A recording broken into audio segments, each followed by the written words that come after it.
Good evening. It's 6:30, August 22nd, 2023. We have a quorum and a full dais. I'm calling this City Council meeting to order. The City of Bastrop reserves the right to reconvene, recess, and realign the regular session or called executive session or order of business at any time prior to adjournment. And Council, I will let you all know we will be changing this order a little bit tonight. Very pleased to have Archie Anderson and Harmony Caraway from the Bastrop Opera House Youth Academy. Do you have two names? No, he's on here. You going to do it yourself? Yes, sir. All by your lonesome? Everybody please stand.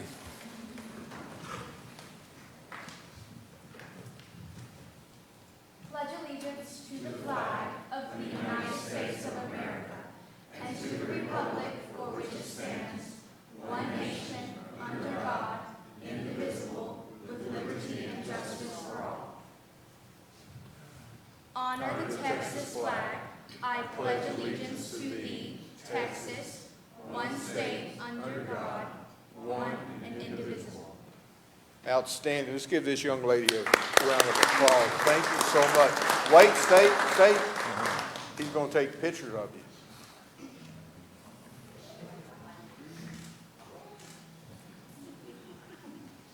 Thank you so much. If you'll remain standing, we're going to have Brother Robert Wellington, one of our police chaplains, going to lead us in the invocation.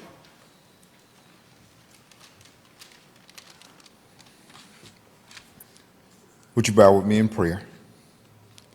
Heavenly Father, we come to you today asking for your guidance, wisdom, and support as we begin this meeting.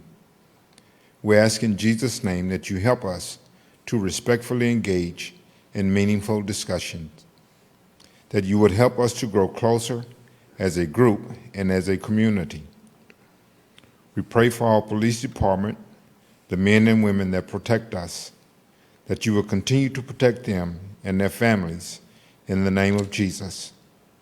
We ask that you would help us to remember that we are neighbors and friends, and that all things will be said and done in the spirit of love.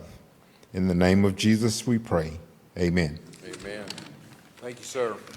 Y'all may be seated.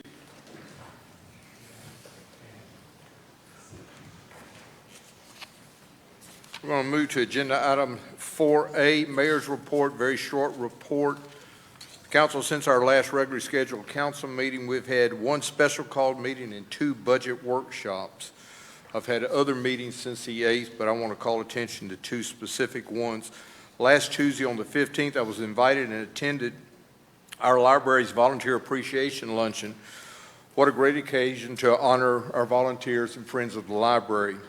A special nod to Bonnie Pierce and her staff for the great work they're doing at our library.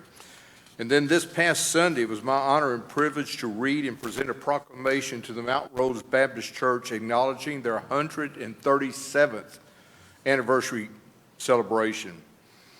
Congratulations to Reverend DeShays and the church family for their commitment to God and community.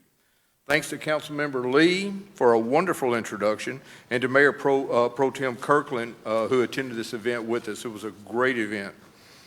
Lastly, a quick note. CAPCOG and the Lone Star Clean Fuel Alliance has recognized the entities who have led efforts in working together for cleaner air in Central Texas. There were 2 counties, 4 school districts, 4 special districts, and 5 cities, of which one of them is our city of Bastrop, the smallest by far community in this special recognition. They've recognized us through their various social media as well as their newsletter. And they've recognized these entities for their increase in adoption of cleaner fuel technologies, energy efficient vehicles and systems. So that's another feather for our cap. That is my short presentation. Now we'll go to council members' report, and we'll start with Councilmember Meyer. Thank you, Mayor. Among all the other workshops and meetings I went to, I want to give a special shout out to our Chief of Police, Officer Stefanik, at the Rotary Club meeting last week. She was the head speaker, and did a fantastic presentation, and I just want to thank her so much, but I also want to thank our entire police department and firefighters for the fantastic job y'all are doing. Thank you, ma'am. Councilmember Crouch. Not a whole lot to report, just the budget workshops, the tax workshops, and some rodeo meetings. So that's all I've done. And I guess it's since the last time we were here. So that's it, real short. Thank you, sir. Mayor Pro Tem Kirkland. Thank you, Mayor. So since the last meeting, I have driven to Arkansas and back delivering my daughter to college. I have honed my expertise on municipal tax and finance, thanks to Tracy Waldron, as she giggles back there. Fortunately, she's staying forever, so I'll be able to ask her questions anytime I need them.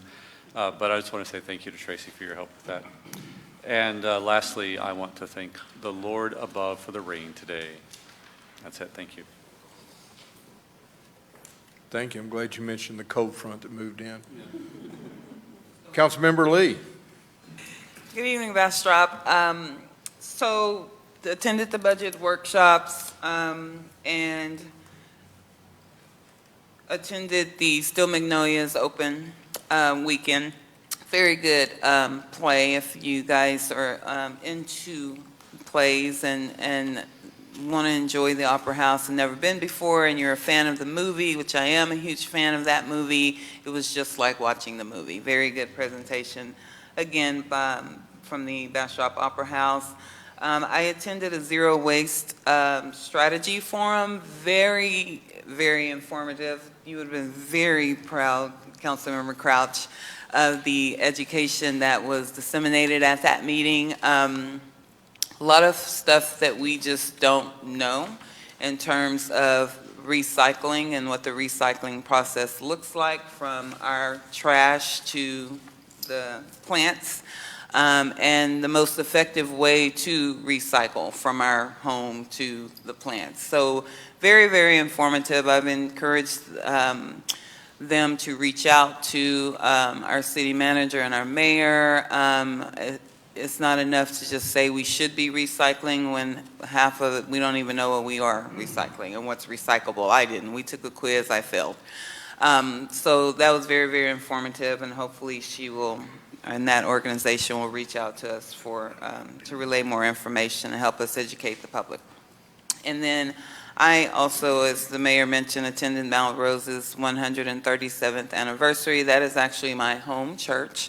That I have been a member of my entire life. I've been through several pastors there in a whole new building. So every year it's an honor for me to go back to the anniversary to see generations of friends and history that I grew up with that kind of laid a foundation for me as to where I am now. And I'm very appreciative of that history and my background. So I'm glad the mayor was able to come. He was not a stranger to Mount Rose, but that was his first time there as mayor to present that proclamation. And I'm glad that Mayor Pro Tem Kirkland also joined us. We had a very good time. Thank you. Thank you, ma'am. Councilmember Plunkett. Yeah, I just wanted to spend my time on last weekend, I think it was last weekend, attended the funeral of Bill Ennis, who was a council member here and long-standing member of the community and pillar of the community. He had moved away a couple of years ago to Mississippi, and we went there, and I just want to let you know Bastrop was very well represented. Lots of people came from here, and it was very touching and a very good and well-deserved send-off. Thank you, sir. Appreciate that. Now for the city manager's report. Madam City Manager. Not as exciting as the council report. Again, we go through budget. Hopefully, we are in the final stages of that. Next, Sit with Sylvia is on Tuesday, 7:30 here at City Hall. Surprise call-in. We are under a fire watch, red flag warning. Everything is absolutely dry. The rain has helped. Unfortunately, we are a lot drier than that little bit of rain helps. So please, please, please be very, very careful out there. Water, our new gold. Aqua, I'm sure you know, has declined any further feasibility studies on new developments, which will then put additional pressure on our resources. And so we are going to begin talking strategically about ensuring that our resources are protected for the residents of Bastrop. And we move forward with so much development coming our way within our boundaries that if you blink, the boundary lines have changed. Last council meeting, we had a couple of annexations. You will see another annexation coming through at your first September meeting. Planning and Zoning Commission on the 31st has the first of 2 planned development districts. One is Burleson East, which will clean up that. The next one is right next to that at Reed Ranch, right on the other side of Settlement. I expect another PDD with the combination development to be coming in the late September, early October timeframe. Those developments all together, about 1,800 to 2,000 units, plus some retail. So lots of good stuff going on. Thank you, ma'am, for that report. We'll go ahead and move to 4D. I'm taking it this is yours also. Madam City Manager, Tracy Walton, our Chief Financial Officer's goodbye. Yes, Mayor, we jokingly refer to her as the quitter.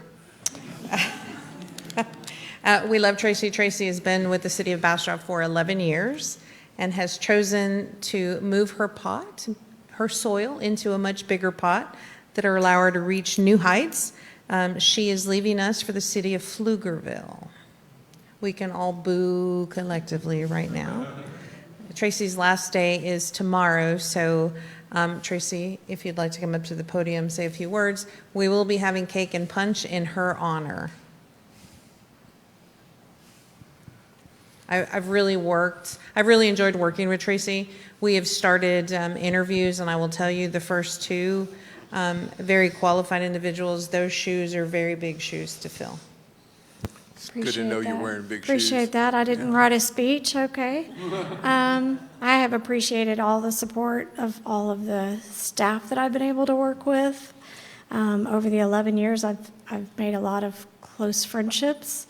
I've learned a ton about municipality, which has prepared me to go to the bigger city, I suppose. And just meeting the different council members and the mayors that have come through, it's always been enriching to me, and I have appreciated everything that everyone in this city has done. I still live here. I still love this community. So you'll probably see me around, but we're trying to wrap up a budget and leave everything nice and neat for the next person, so. Well, Tracy, we've really appreciated the times that I've worked with you. I've dealt with a lot of multi-million-dollar budgets, both implementing them as well as writing them. Mm-hmm. And you're a breath of fresh air in the way you explained the budget process, and I've really learned a lot from you, and I really appreciate that. Appreciate it. Does anybody else want to say something to Tracy as she runs away? She runs away. I too, as I have said in the last few weeks, just so appreciative of you and your ability to guide us through the numbers, the financial numbers. I have a little chat group that I'm on with different council members from different cities, and one of them is from Pflugerville. Uh-oh. And he has not mentioned in the last couple of weeks. I was waiting for him to say something, so I finally threw it out there yesterday, and he was like, I didn't want to hurt your feelings. Whatever. But I am definitely sad to see you go. I'm a person that hates change. I think the world's going to fall apart, but I'm sure that our city manager is going to do a good job of replacing you. But as she said, there's some big shoes to fill there. Appreciate it. Thank you. Councilmember Crouch. I wanted to thank you too, Tracy. It's so nice to be able to go through the budgets and then not really have to do a whole lot. You make it, explain it and keep it real short, simple and sweet. So thank you for doing that. And the Pflugerville people are getting a great asset. So Thank you. I'm glad, I know some of those people over there too, so I'm glad they're getting somebody, really good. So hate to see you go, but it'll be a really good Change deal is for hard. you. Thank you. Thank you, sir. All right, we're going to take a 10-minute recess for.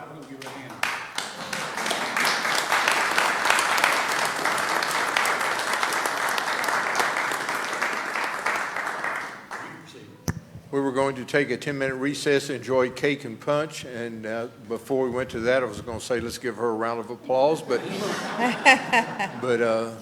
Mr. Moss took care of that. So we'll be recessed about 10 minutes. Thank y'all. Thank y'all so much. And next item on the agenda is a proclamation of the City Council. Can y'all either take it outside or? Thank y'all. Proclamation of the City Council, City of Bastrop, Texas, recognizing September 2023 as National Preparedness Month. I will read this very quickly.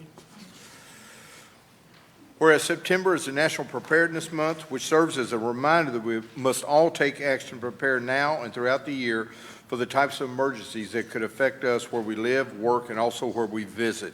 And whereas the National Preparedness Month creates an opportunity for residents and businesses in the city of Bastrop prepare their homes, establishments, and communities for any type of emergency, including natural disasters and potential terror attacks.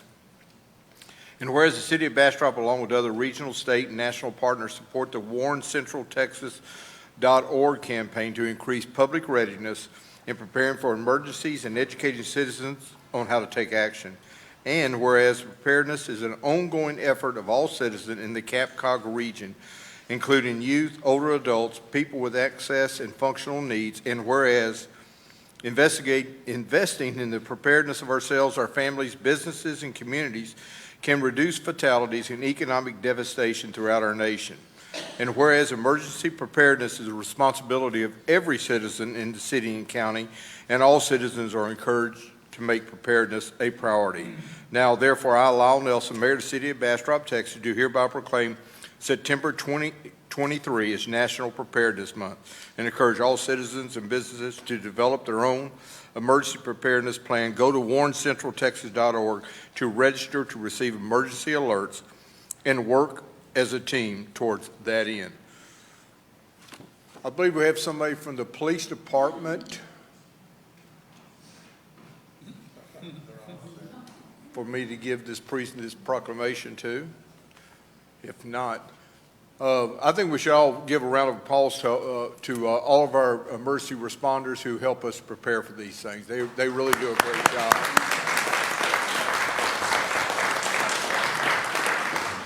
And Chief, I'm calling you out to give you this proclamation.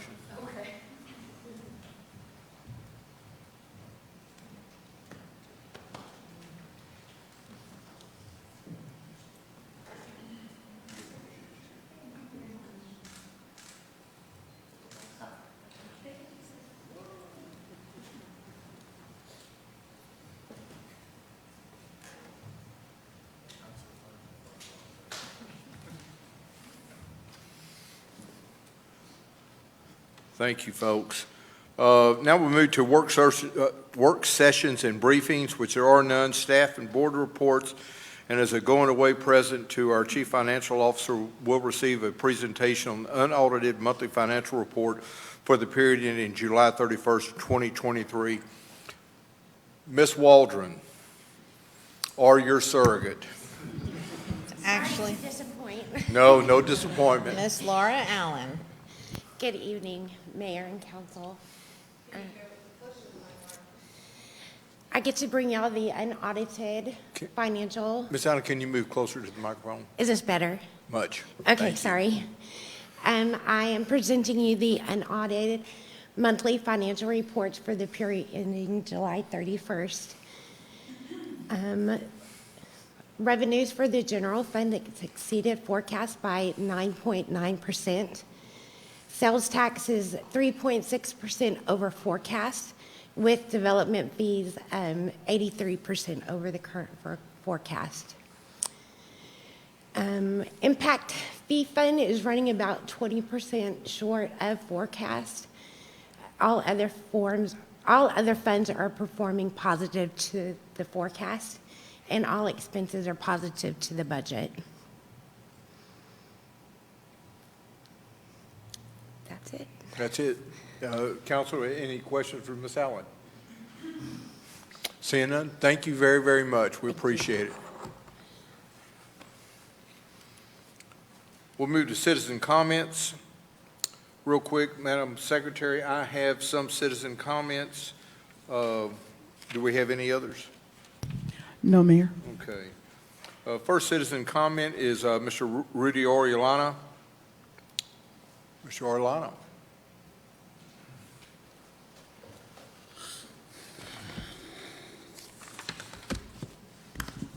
Can you hear me? All right.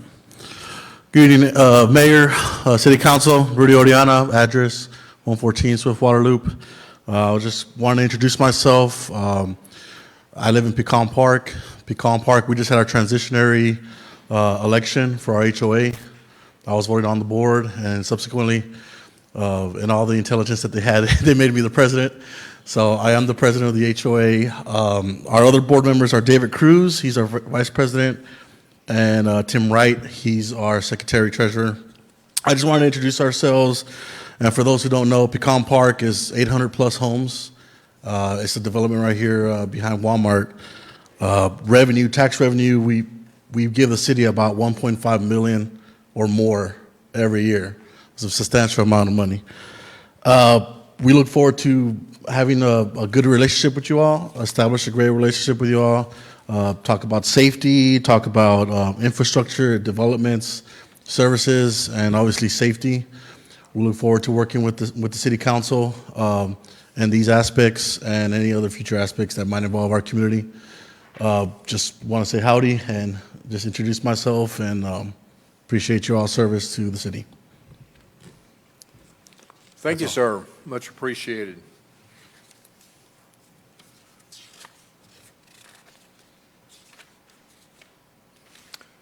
Okay, we'll move on to the consent agenda. Madam Secretary, if you'll read the consent agenda.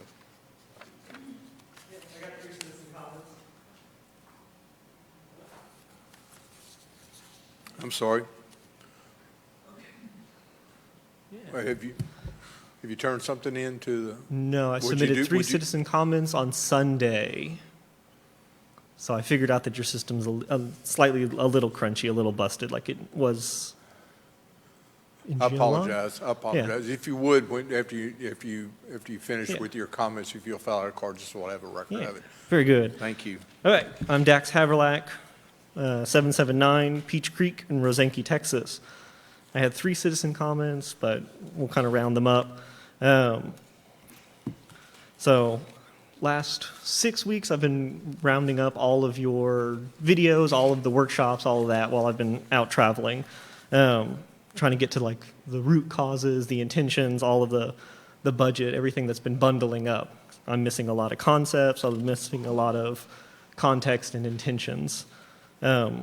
So I don't think I ever received it, but what is the 2024's purpose to budget? What's the goal? What's supposed to be the big project, the brand for a 2024? I don't know. I haven't picked it up in the videos yet, but hey, if y'all are gearing up towards a 2024, a 2025, 2026, in quotes, brand, I don't know, does that go on a website? Does that go somewhere? So I'd like to, I don't know, kind of pin that into, or book in that. I think the county might be a little spread out, a little unable to put all of their money across all different projects. Maybe y'all can afford it, maybe y'all can't, but I don't know, I can talk to you or get a question back about what's supposed to be the 2024 project. If that's supposed to be like the Bucky Shaded Beaver Bridge, great. If it's supposed to be the Mayfest new rodeo arena for 2024, it is? Maybe? Someone. That's cool. Because I like to see that focus, we are preparing a budget to do this. We are preparing a budget to get this next thing. And hopefully mixed in that is hiring more staff, full staffing. I think y'all are kind of on a skeleton crew. So I like to see some more meat on the bones to just get everything done. So that by 2026 to 2030, y'all can start doing a lot of stuff. So that's exciting. Other citizen comment is the grant money, next 3 months to a year. Has the city, like, do y'all have a running number of how much grant money you've received in the past, or is applying for grants now the new thing? I just don't know how much grant money the city has historically been able to grab in and how that can be used. Thank you, City Manager, for announcing ahead of time when your next sit down with Sylvia is going to be. And then the fourth or third comment, so part of Rosenke is the Rural Alliance that this year has passed it's a kind of an ordinance banning Californians from moving into or using or operating in the area of Rosenke. Is that kind of enforceable? Is that something that's going to spread to the city of Bastrop or the greater Bastrop County? I don't know, but Rosenke, at least on its Chamber of Commerce, has a banner that says Californians are not permitted to buy property. I don't know if any of that got addressed to y'all, or that's just a self-contained Smithville thing, because our taxes go that way. But it is something out there that is very amusing. But those are my three major topics about just where our grant money has been coming from, or if it ever came from anywhere, and then what our 2024 to 2030 end goal project is supposed to be looking like, because I've missed those contexts. So that's it. Thank you, sir.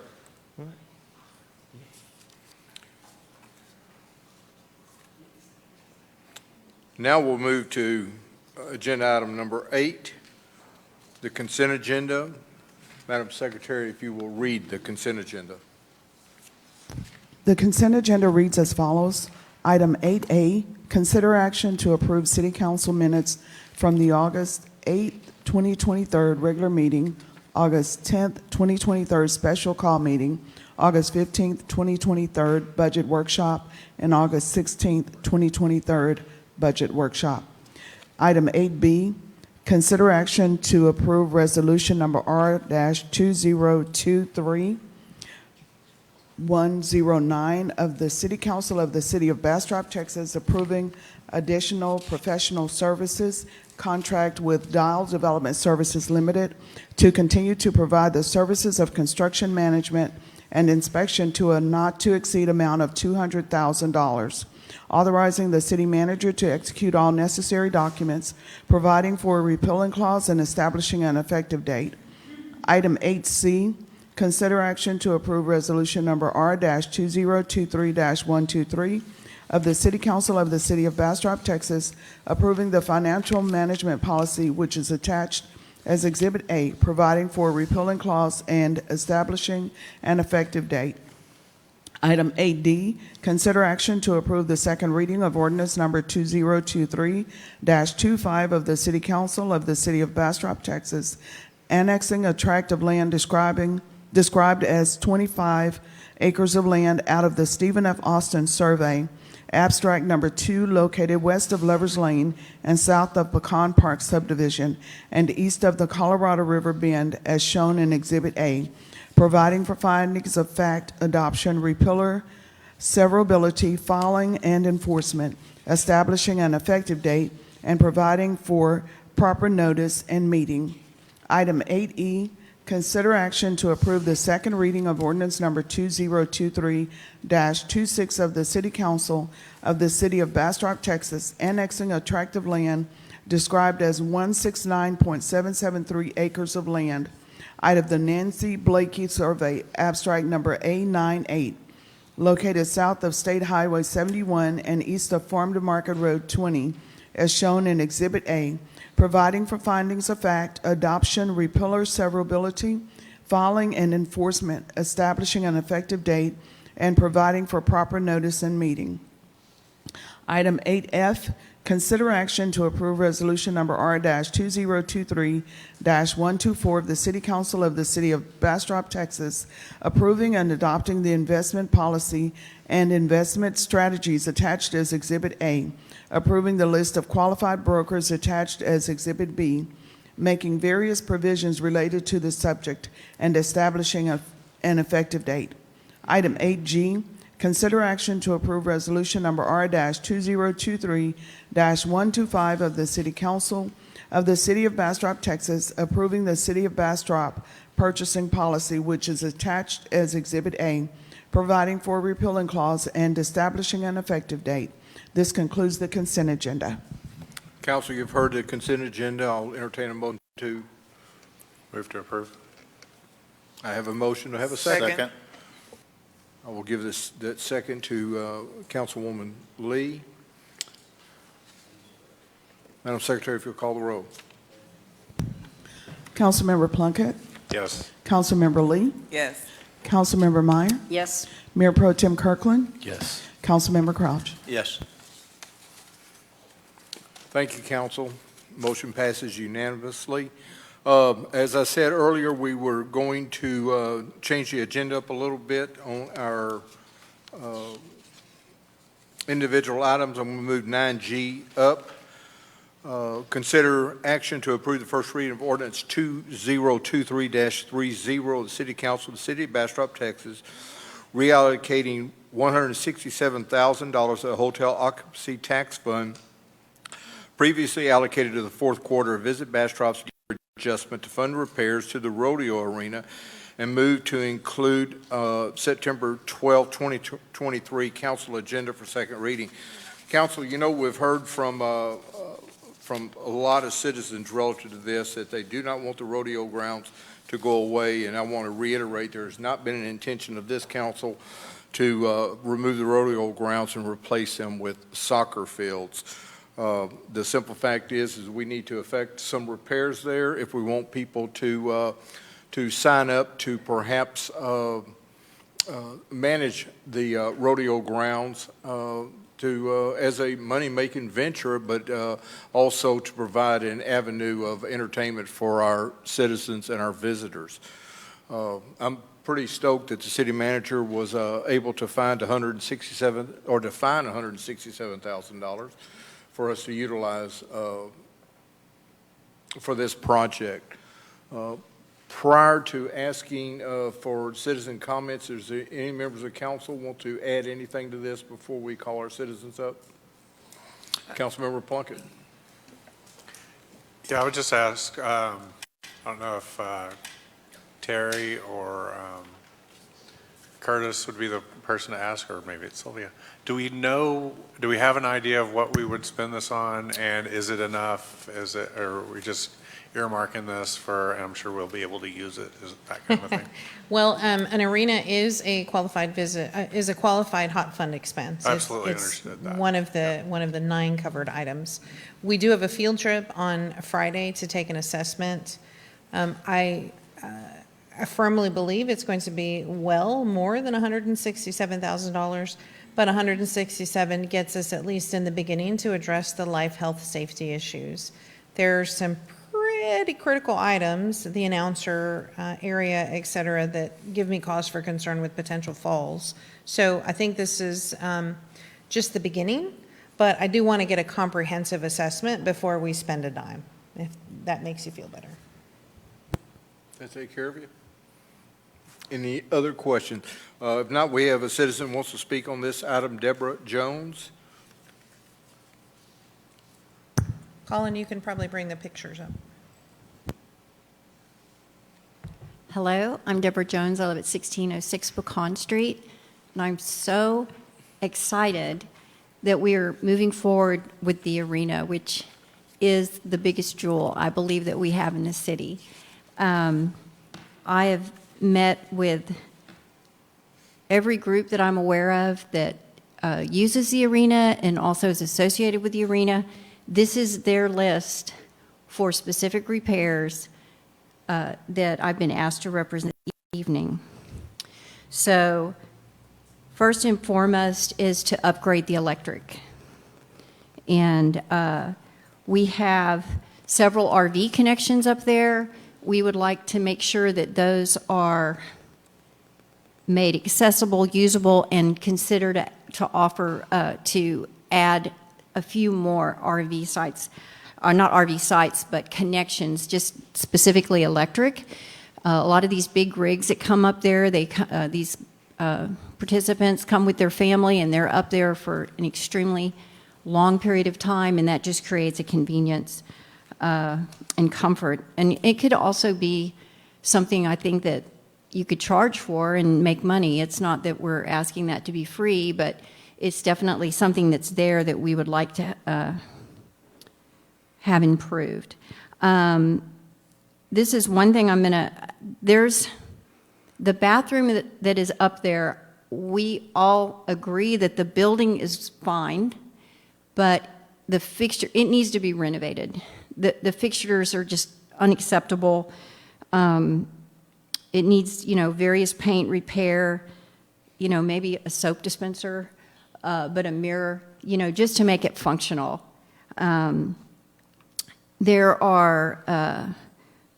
There's the need for more portable panels. We're asking for repair, replace, sandblast, paint, pipe fencing, and pins. And then also repair, replace multiple gates. There's a lot of the gates up there, if you check them, they're not operating correctly. Some of them are fairly dented up, so if you could look at that. Also for the announcer stand, we're asking that it's be braced. It's like being on the ocean up there. And insulated, repaired, painted, add plugs, replace the decking, a new split unit, windows. Sorry, I didn't write that on there.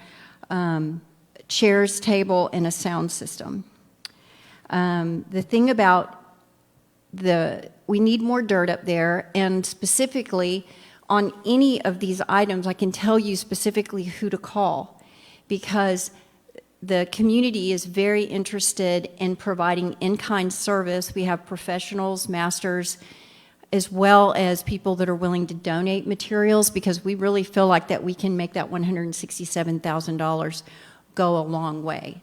So, but specifically for adding dirt and possibly a lining repair, I know Johnny with Sanders is the one that got the dirt before, and he had a contact for someone to bring in more dirt, and he's working with a couple of people within the organization to let us know how much more dirt we need.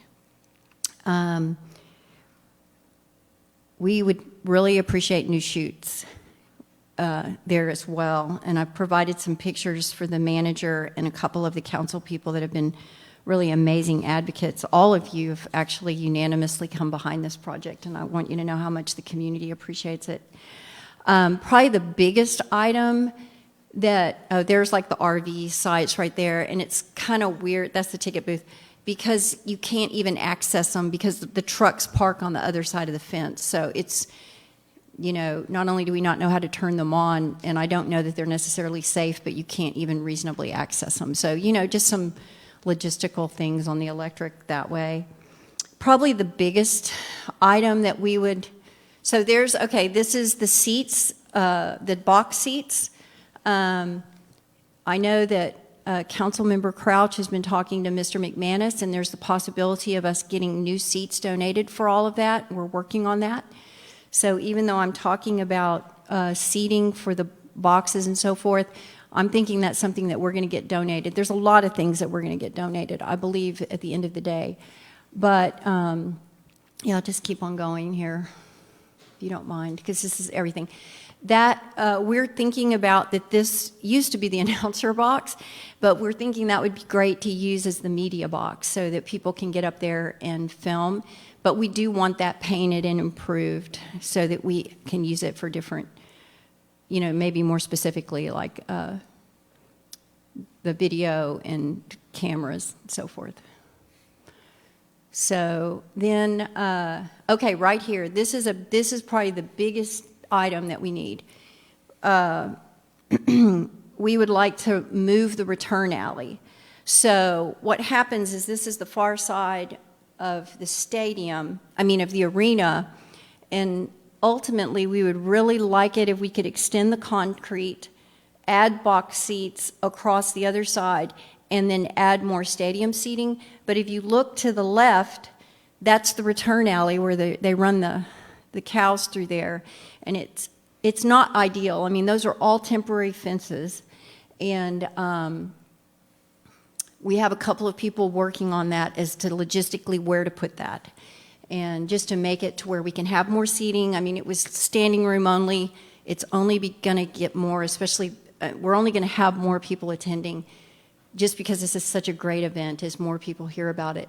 So that's one of the biggest asks right there. The city, I have a couple of different people have their own opinion about how to handle the announcer box, and I'm not going to micromanage the city on this, but if you're going to keep what we have, there's real specific repairs listed in here for that. Yeah, but that's just more on the announcer box. It's stuff that you can see, but definitely things that need to be replaced. But this is showing some pins. These are the gates, some fences that are bent, pins that need to be replaced. And then this next picture, there's some pipe. That pipe is rusted out. So there's a few pipes that need to be replaced.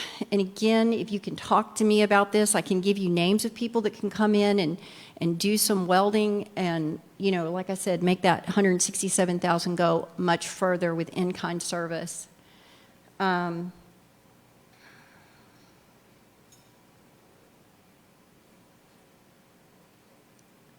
the concession stand. You can look at it, and I took some specific pictures of things that need to be repaired, but one of the things that we wanted, there used to be an ice machine in there, and I don't know what happened to it, but it would be kind of nice to have an ice machine in there, but, that's just something that y'all have to decide, it's your deal. The other thing that we really need is for the city to think about is there was equipment, just the proper equipment we need to operate the facility. And I think that there's been a lot of discussion about that, but we used to have equipment, then we didn't, then we did, now we don't. I don't know. But that's something that definitely needs to be addressed. This is the bathroom. It's horrifying to go in the bathroom. Usually people just go out in the parking lot because it's so terrifying to go in this bathroom. But again, the building seems to be really sound. It's just that if we could have good fixtures in there, that would be amazing. That would just be great. I'm also asking, of course, the number one thing is just making it available, making it leasable, making it so all these different groups can come in here and lease. We have so much interest, and as you probably remember from the last time I was here, you can't even book the Gonzales Arena. It's out 2 years. And I think Bastrop could be right up there as far as providing this amazing service in Central Texas with this rodeo and for the community, for the county. We'd be right up there at the top, on track with all of these repairs and making it leasable. I know that Councilmember Crouch has talked about adding the signage. I didn't even put that on here because I know that you've already talked about that. I am asking tonight, respectfully, that I be considered to be added to the Parks Board as a liaison for the rodeo arena at Mayfest Park.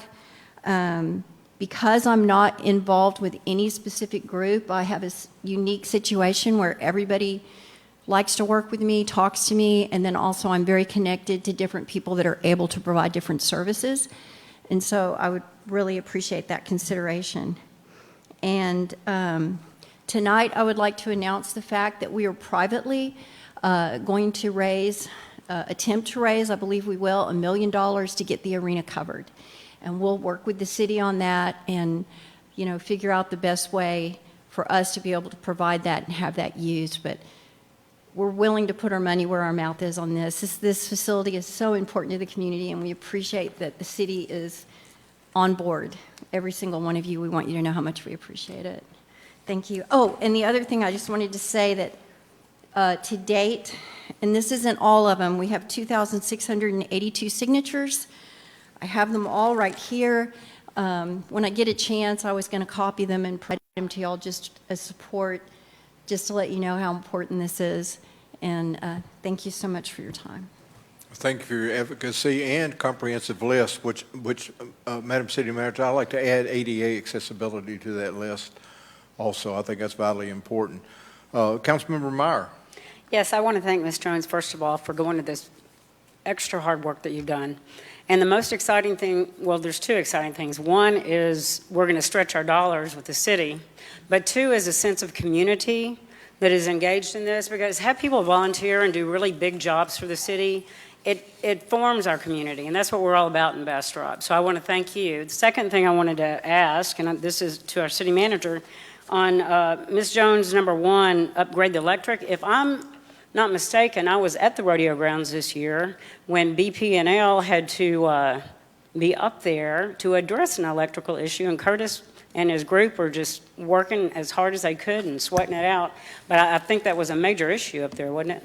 It was. We had some folks actually tamper with the electrical in an attempt to make it work. And in tampering with the electrical caused other issues.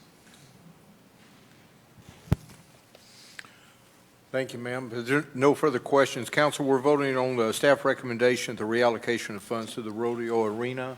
I will entertain a motion. Make a motion to approve. I have a motion. Do I have a second? Second. I'm going to give that to the Mayor Pro Tem. Any further discussion? Madam Secretary, if you'll read the roll. Councilmember Meyer, Yes. Mayor Pro Tem Kirkland, Yes. Councilmember Plunkett, Yes. Councilmember Lee, Yes. Councilmember Crouch. Yes. Thank you, council. Thank you again, Ms. Jones.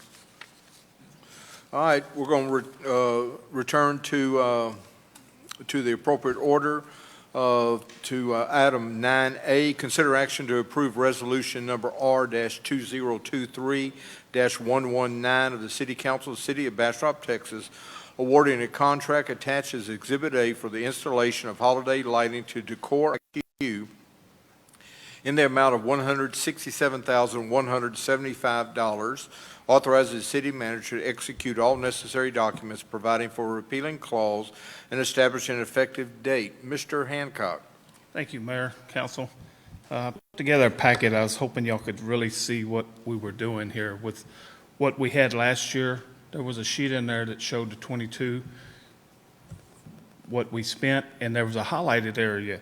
That was the areas where we picked through, where we found people complain of, why did y'all do this, why did y'all do that? Didn't like them. They wanted bigger items to where they could have more photographs taken. So that's when I went to work, found some few things, took it to council, Parks Board, excuse me, took it to Parks Board, and got some more advice and changed it around a little bit more, and that's what I'm bringing y'all tonight.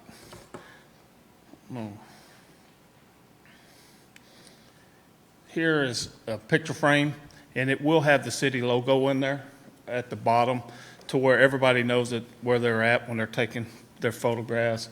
And then the arches, there's actually 3 strands of them. And I don't know if y'all had a chance, but their sizes are located on there. And Where are those arches going to be? Excuse me? Where will the arches be? That's undecided yet. We're going to try to space things to where they're not just right in one location. But I thought that would be another discussion that we would have, Parks Board, to help lay it out. And then we'd have the big ornament that's always been a big hit. And then 12 Days of Christmas. That's always been a big hit. People really enjoy that. And, well, there was one more. Didn't make the slideshow, but there's one more. It's a sled, a Santa sled, just to where you can sit in it, and it lights up also, so it can be used daylight and dark. The same with the picture frame. It can be daylight and dark because it also has little Christmas balls around there so that when they're there during the daylight, they can still get a picture taken too.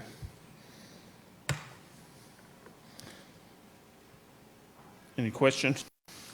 Any questions for Mr. Hancock? Councilmember Lee. Thank you, Mayor. Just one, because I feel like we've done the 12 Days of Christmas before at the park. I think one of the biggest complaints that I get is that our lights don't extend the length of the walk to the end. It just ends up being white lighting. So are we going to kind of make sure that there's something to see along the entire walk down the mile path? It's going to be, the tree lighting is staying the same. The idea was to try to bring something larger this year. I didn't hear that about moving it longer, further down. We do have issues with power further down, but we can work on that for the following year to make it to where we can take it to Ferry if that's what y'all wish. That's one of the biggest complaints that I hear every year, is that it's, once you get halfway down, and you're just looking at lights in a tree. Right. And most river walks are lights that I go to, trails that I go to, no matter where I go to, the whole path is lit with something fun or decorative or musical or whatever. So I would definitely like some consideration for that, because I don't know about anyone else, but I hear that complaint the most, is that Well, it I'll kind note of that, and we'll try to get some more power stationed out along the Riverwalk for that. It's not only also the fishermen. Y'all know we light up downtown, and of course, the large tree on the top of the hill. We did take away the snowflakes on the other side that everybody asked me what was going on there, so I was like, I don't know, I didn't pick them, so we pulled them. Councilmember Meyer. Yes, thank you, Curtis. One point I'd like to say is I so love it when it's Christmas time, because I'm down at the park all the time walking, and it is so much safer with all the lights on all the way down to the end, so I really appreciate those lights being all the way up and down. And second is that's brilliant with the photos, because that's your IG, that's your advertising for Bastrop right there. The more photos you can get people to take, that's brilliant. So we can promote Bastrop, and that's great marketing, so thank you. Great, thank you. Councilmember Crouch.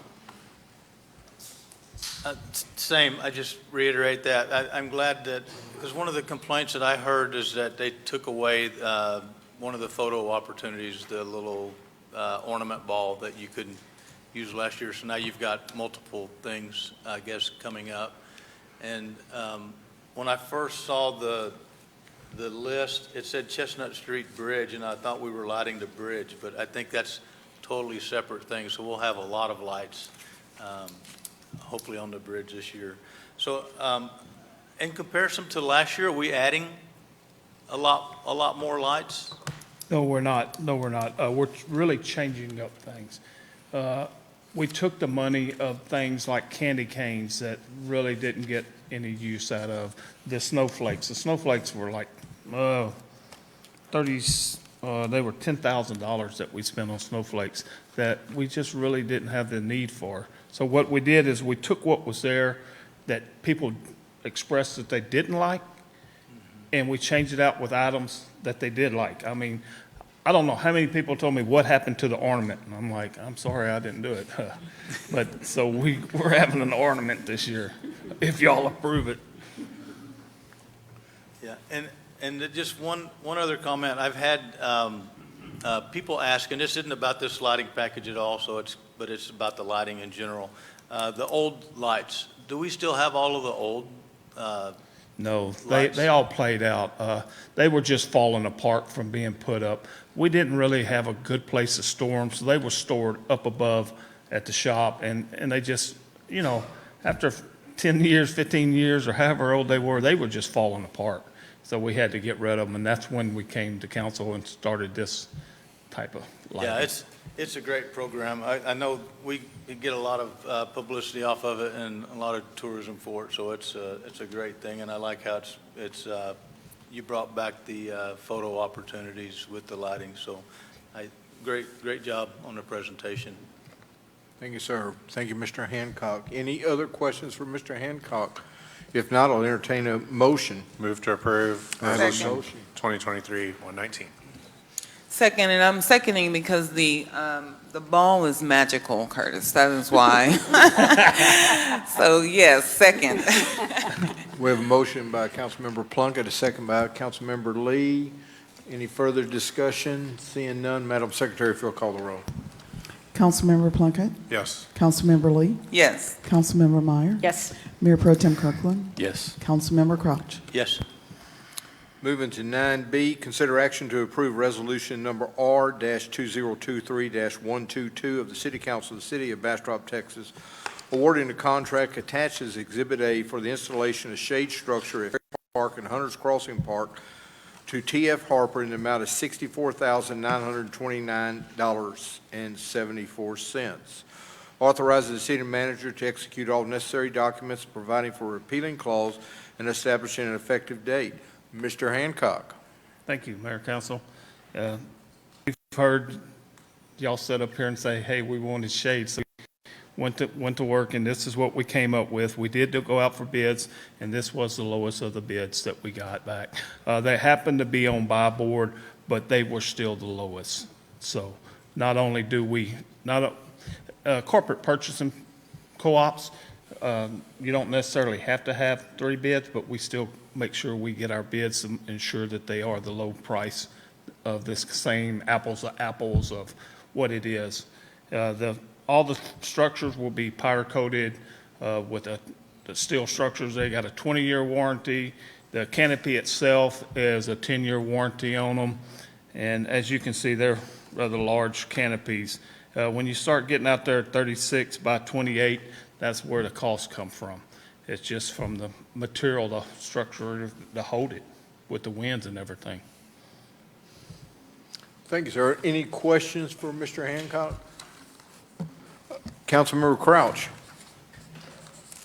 Curtis, I had a question on the concrete proposal. Let me find it. It looked like it may have been listed twice, and it was for the $27,000 one, I think. No, I take it was the other one. And it just looked like it had concrete listed twice on the proposal. And I don't want, if you can just look at it and just see if that's, just confirm that they didn't double dip on that. You bet. I'll double check it. I didn't see it and it doubled, but. And then the utility survey, is that something that we're going to do, or just something your guys can provide instead of paying for a survey to go out there for the utilities to be marked? Or is that something that Dig Test does for free? Yeah, that's actually where they're really digging the holes. I don't know if they're going to bring in a Vector truck or stuff like that, but that's what they charge to come in to dig. They call it one thing, but truthfully, it's the hole for the steel to go in. So we could potentially save that survey money? No, I don't think we can get away from any of it, to be honest with you, without doing it ourselves, taking the whole thing over. Well, because the state offers that service, a utility service for a locate, and because that's what I understood, that's what I thought this was for a utility locate before they dig a hole. Yeah, well, it has more than that. It is actually, it's free of charge because the city does it all the time for water, wastewater, and everything else, electric. But this is more than just that. Even though it's worded like that, that's not what they're doing. They're having somebody else dig the hole for when the steel arrives, they can put it in there and concrete it in. Okay, and then the sealed drawings. So they are going to be engineer stamped drawings? Yes, they will be. They have to be because of the structural And then does being the around 90 kids. mile per hour wind fit our hurricane area? I think it does, because that's what they're rated for, was 90, I think. If you can just make sure about that. That was my only question on that. I didn't really get a chance to look up what our rating was, but I don't think we'll ever hit the 5-pound snow load for the thing, so I think we're good on that. I hope not I think anyway. we're good, too. Thank you, sir. Councilmember Meyer. Yeah, Curtis, and I totally agree, I love it, Hunter's Crossing and then Ferry Park, but how were the parks picked for the shade structures? Because I'm thinking of Fisherman's Park too, which I would love to have all the parks shaded. So how did we choose these 2 parks? These 2 parks come about, Kerr was one that was first picked. And then we realized it's kind of crazy to build a shade structure when we need to replace the playscape. So we went around and looking. And to be honest with you, last time we had a Hunter's Crossing open house, that was the main thing that they would talk about. Before this one was something else. But they pushed on it, and that's how it got up on the list. Ferry Park is obvious. Both of these parks don't have trees right up close by to get any shade at all. So that was another thing looked at. Excellent. Thank you. Thank you, ma'am. Mr. Hancock, and I even hate asking this question, but as the paint is going on these shade structures, is it graffiti resistant? No, well, it's yes and no. It is somewhat graffiti resistant, but it's not like the kind that has the wipe off because it's a powder coat, but it can be removed without harming it. We remove it just off signs the same way we do off the skate park and everywhere else. Outstanding, thank you. Any further questions? Seeing none, I'll entertain a motion. Make a motion to approve. I have a motion. Do I have a second? I have a second with Councilmember Crouch. Any further discussion? Seeing none, Madam Secretary, if you will call the roll. Councilmember Meyer, Yes. Councilmember Crouch, Yes. Mayor Pro Tem Kirkland, Yes. Councilmember Plunkett, Yes. Councilmember Lee. Yes. Thank you, council. Motion passes unanimously.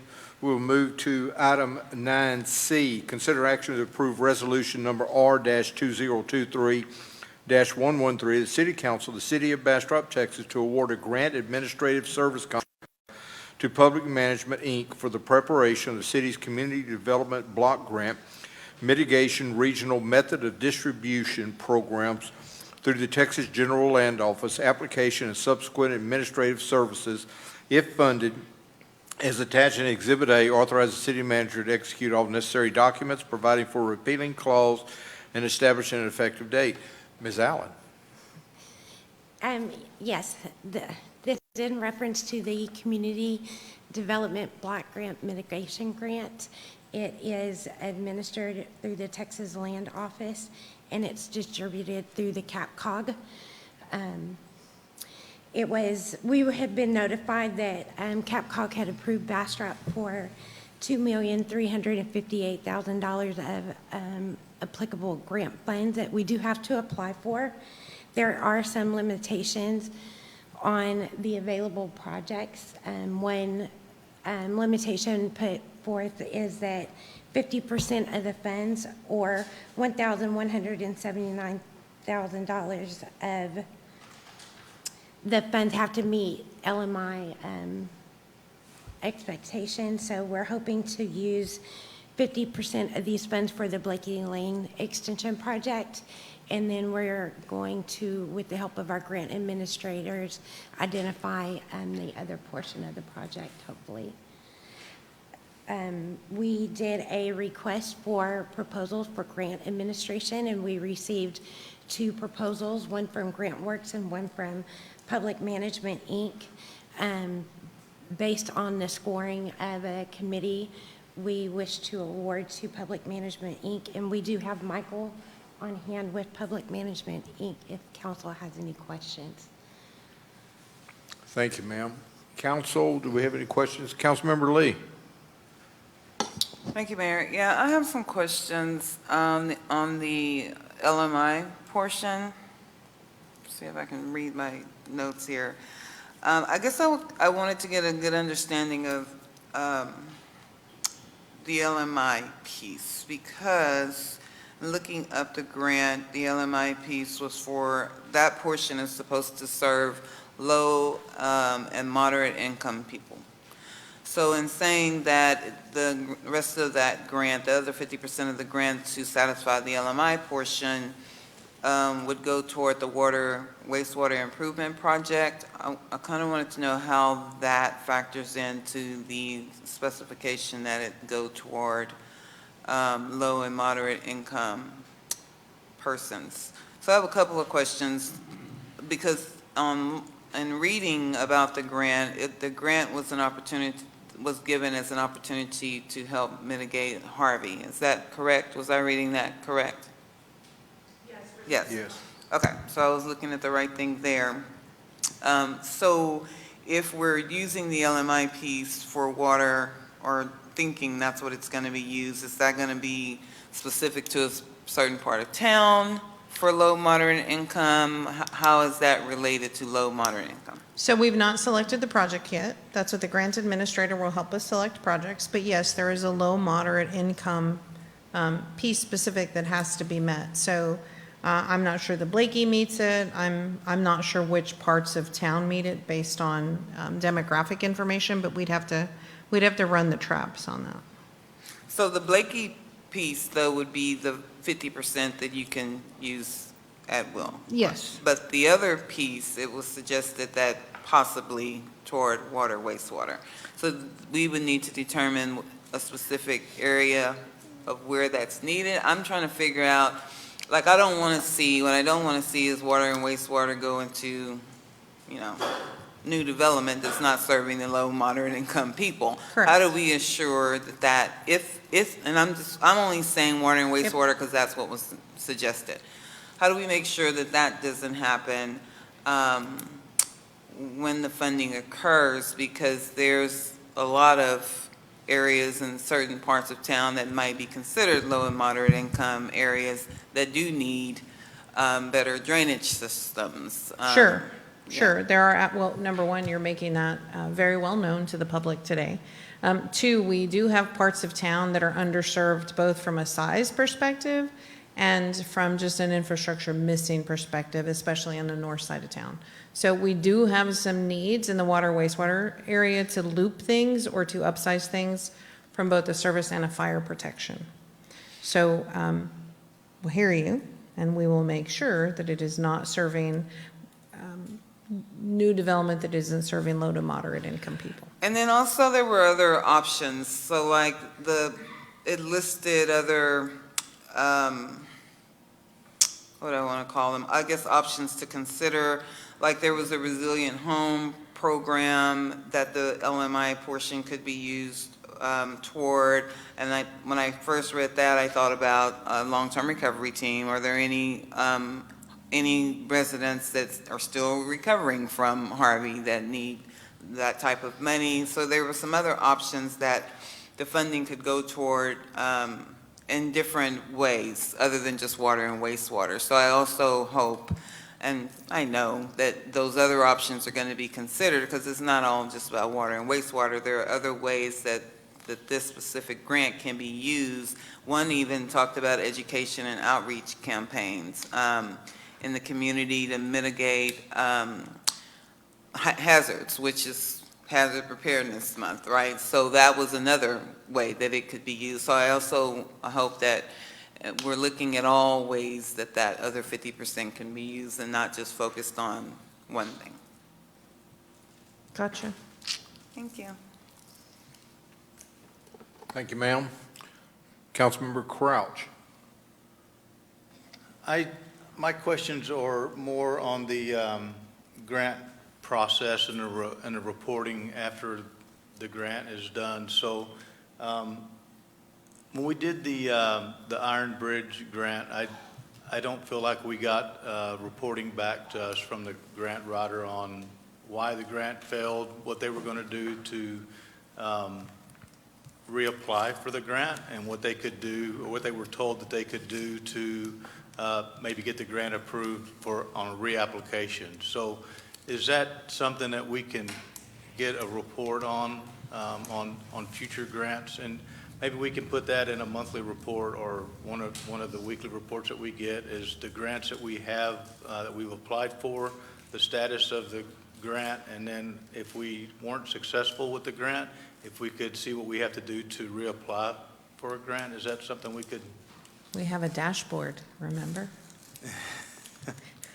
We can definitely put it on the dashboard. That grant administrator, I believe, who did the grant is not in the two selected folks here.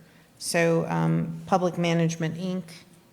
will be handling this particular grant. We'll make sure to give the council an updated link to the dashboard on where the grant progress That'd be awesome. sits. I forgot about the dashboard, and I know it wasn't reported on the dashboard previously, so that'll be awesome if we can put that on there and see the status and then what we got to do for reapplication if we got to do that.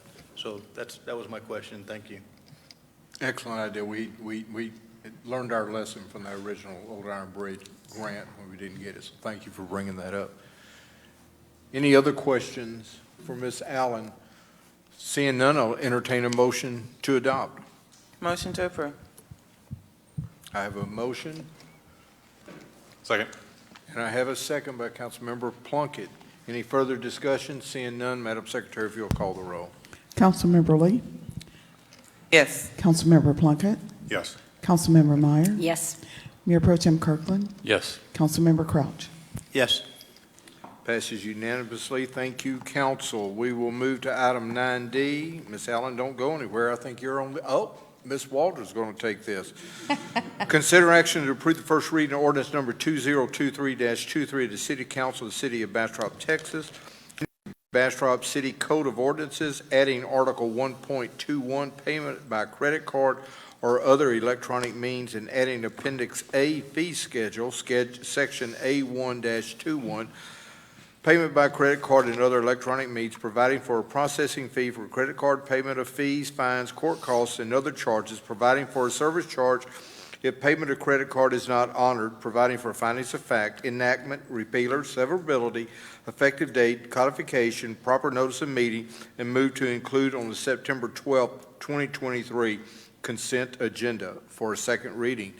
Ms. Waldron. That is a mouthful, yes. Yes. So this is the ordinance. We've talked about this a few times. We've talked about it in a workshop, and in June, we had a presentation to council. And so this is the ordinance. So this establishes that we are establishing a 3% processing fee for credit card transactions. Just want to remind you that we did have some exempt service fees, library fees, recreation, and payments processed through ACH methods were not part of that 3% fee. Any questions for Ms. Waldron? Council Member Crouch. No. Councilmember Plunkett. I just wanted to make sure that when we, however we publish these fees, that we make it clear, because that seems like in dealings with utilities before, it's not clear which payment methods are free and which ones are not. If we could, Yeah. I'd just like to make sure that I know that's not part of this resolution, but it's a result of it. It is, just wanna and make sure. we're working with our customer portal to make sure that things get communicated on the portal. We're also going to work with the communications department here at the city to make sure and have that communication put out there and make it real clear what we're charging and what we're not. Thank you. Mayor Pro Tem Kirkland. When would this take effect? The ordinance is effective 10/1. We may not be on the ground ready to switch over on 10/1, but the ordinance goes into effect 10/1. Right now, we're dealing with multiple third parties that we work with and trying to get them all on the same page. We don't want to flip one without being able to flip all of them, so there's going to be some coordination there. Councilperson Plunkett kind of asked a question along the lines of how do we notify, and you said that you're kind of working on that.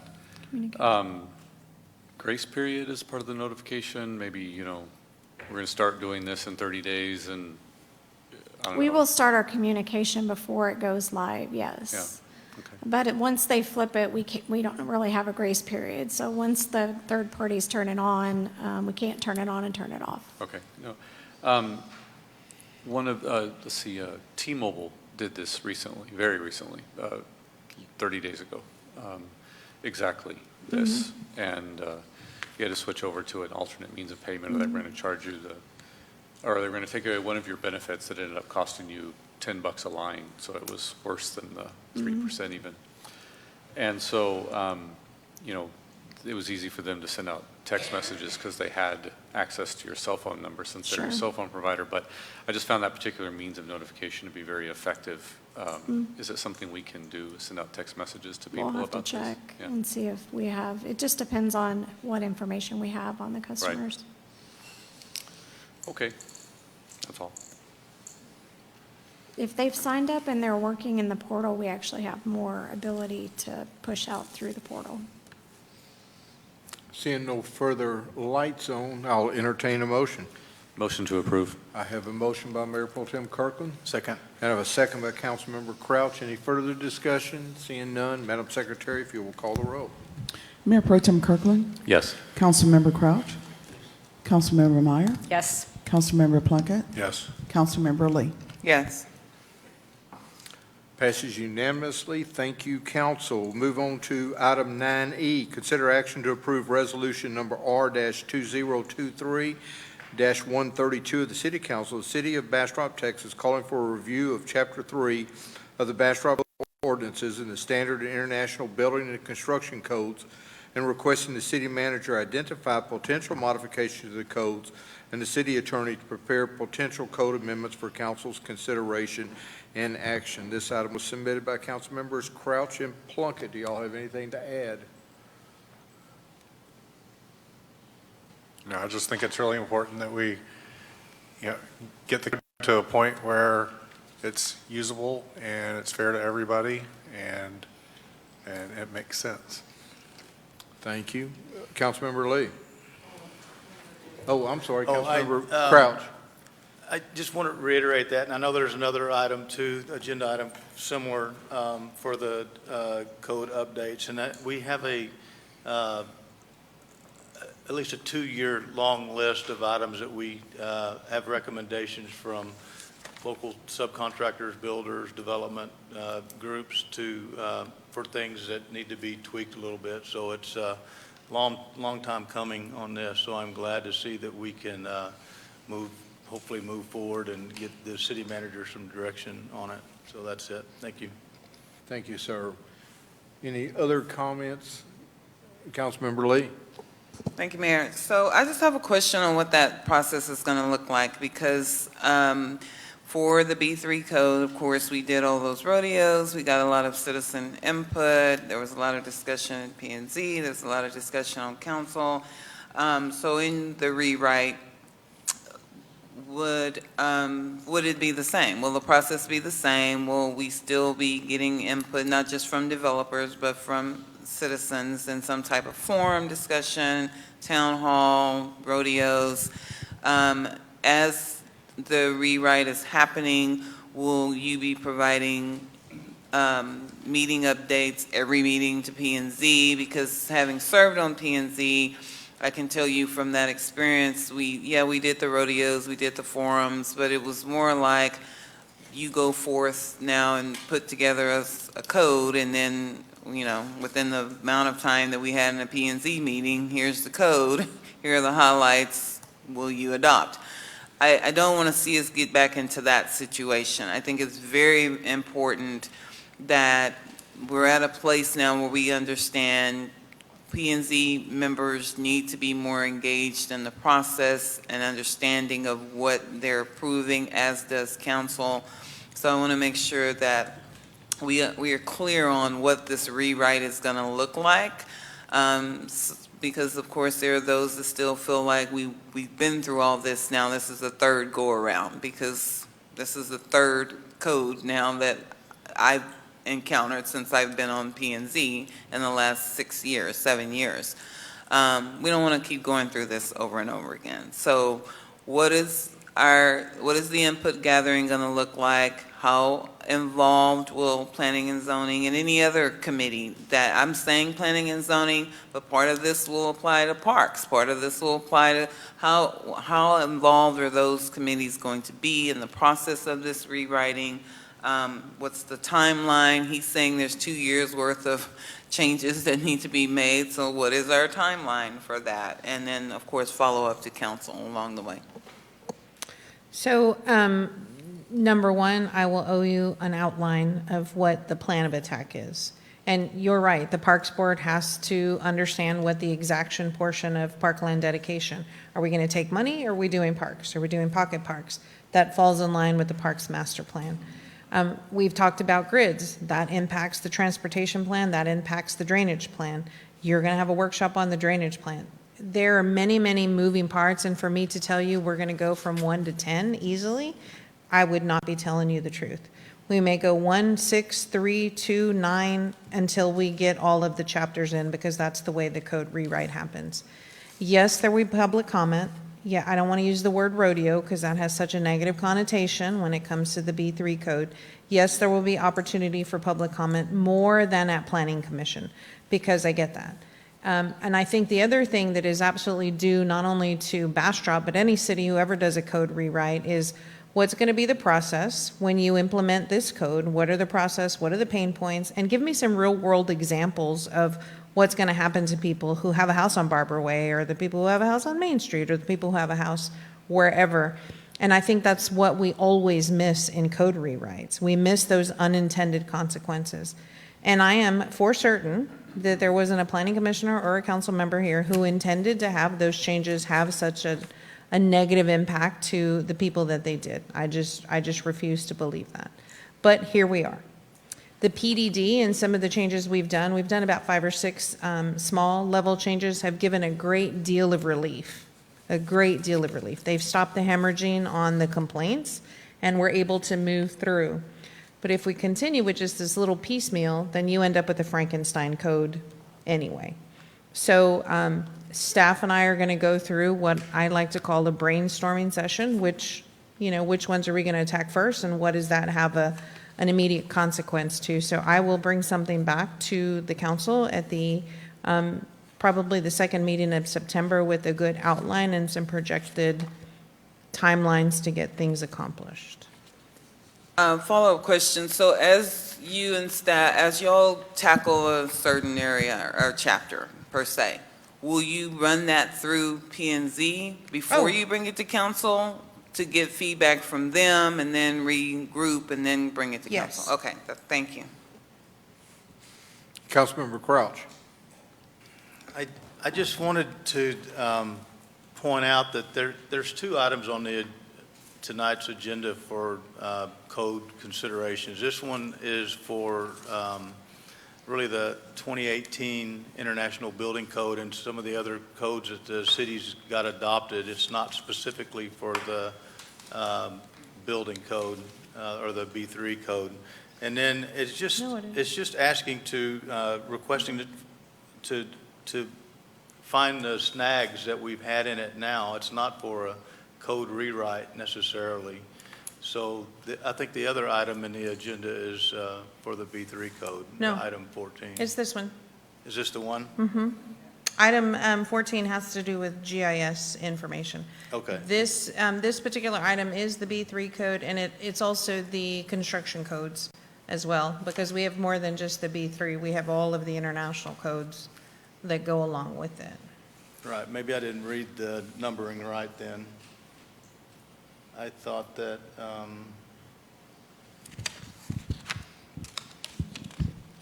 well, regardless, it's still not approving a total code rewrite. It's just identifying the pain points that we've had in it, and we've had a really good job of, like I said, 2 years of people identifying that, and we also had a consultant do the same thing and provide us with a large document with the pain points that we've got. So.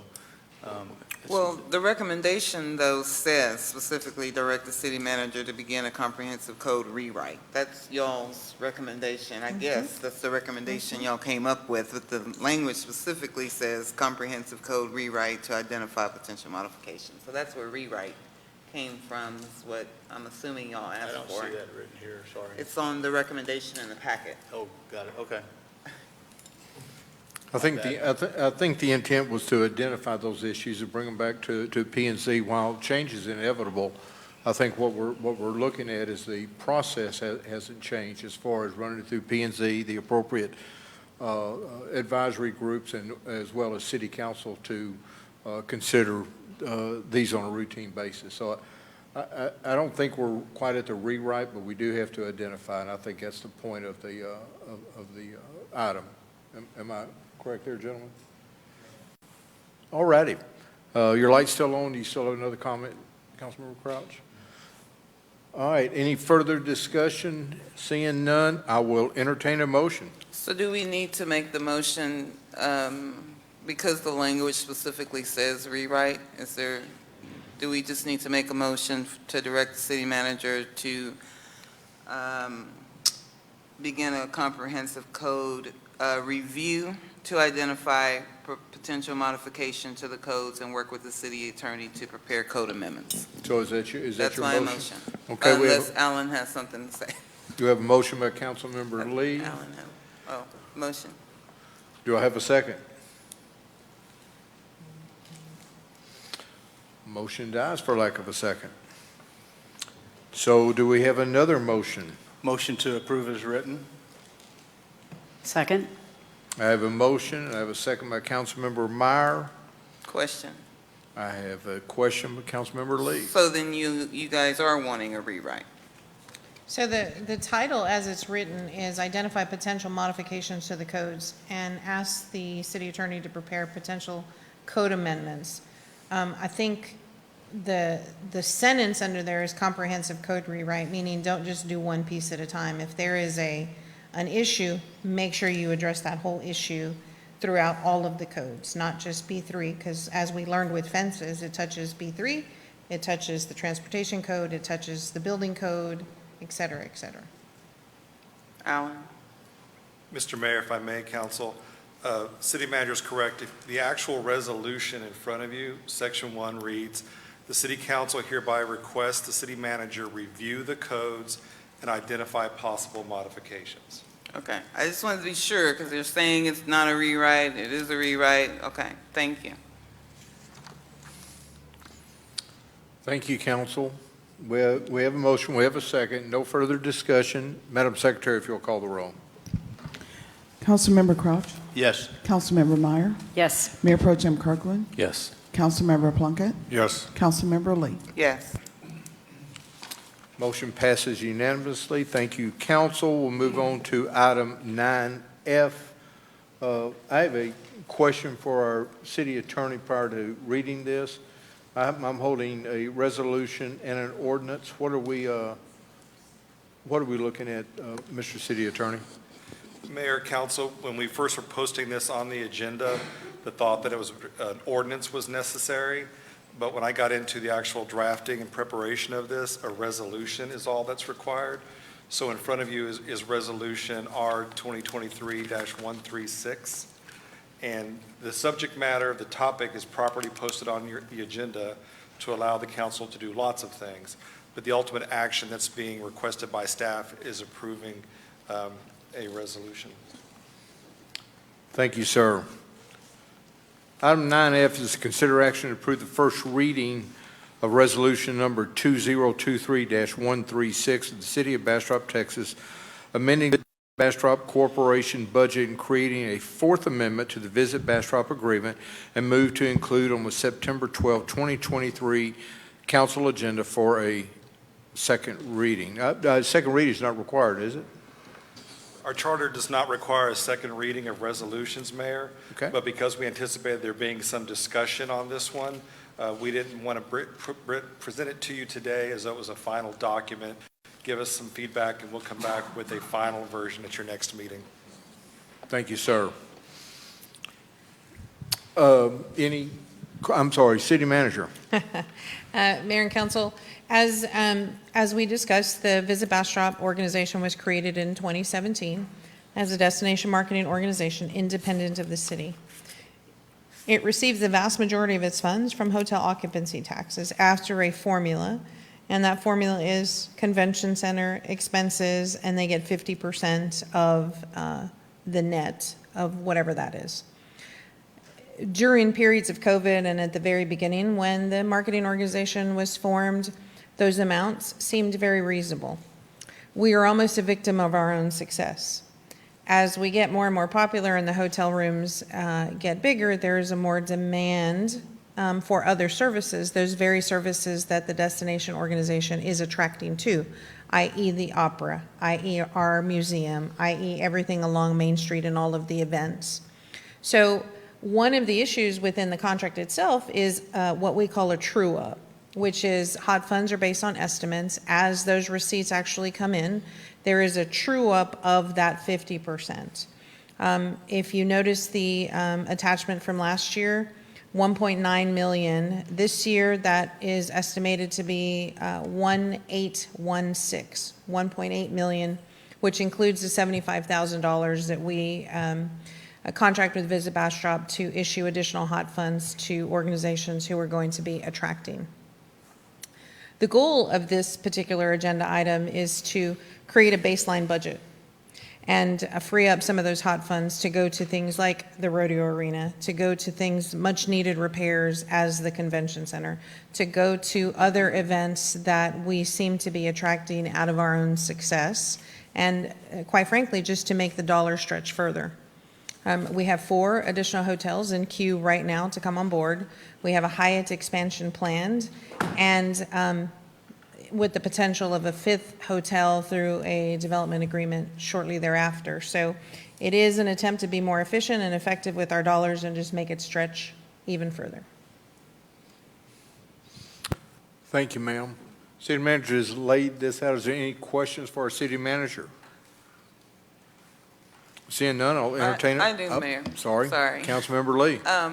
Just for understanding, in reading the information about Visit Bastrop and how the mechanics of Visit Bastrop, so part of the statement was the Visit Bastrop needs to rely on other sources for funding.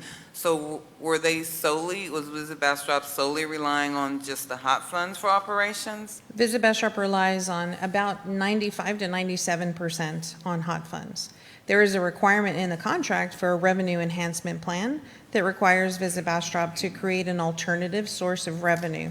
They do have some sources of revenue, ad sales, merchandise sales, et cetera, that I believe total about $60,000 of that entire budget. And that was my second question. What are other sources of revenue? Because part of it said to work with businesses. Correct. How does working with businesses generate revenue for Visit Bastrop? The standard of DMOs across the country is that they do work with businesses and they act as a marketing arm for those businesses, as opposed to the business going and paying, Canales and Company or some other marketing firm. They work with the Visit Bastrop or a similar and accomplish the same goal. Do they annually end up with a surplus at the end of the year? Do we know that? I am not sure of that. Kevin seems to know the answer.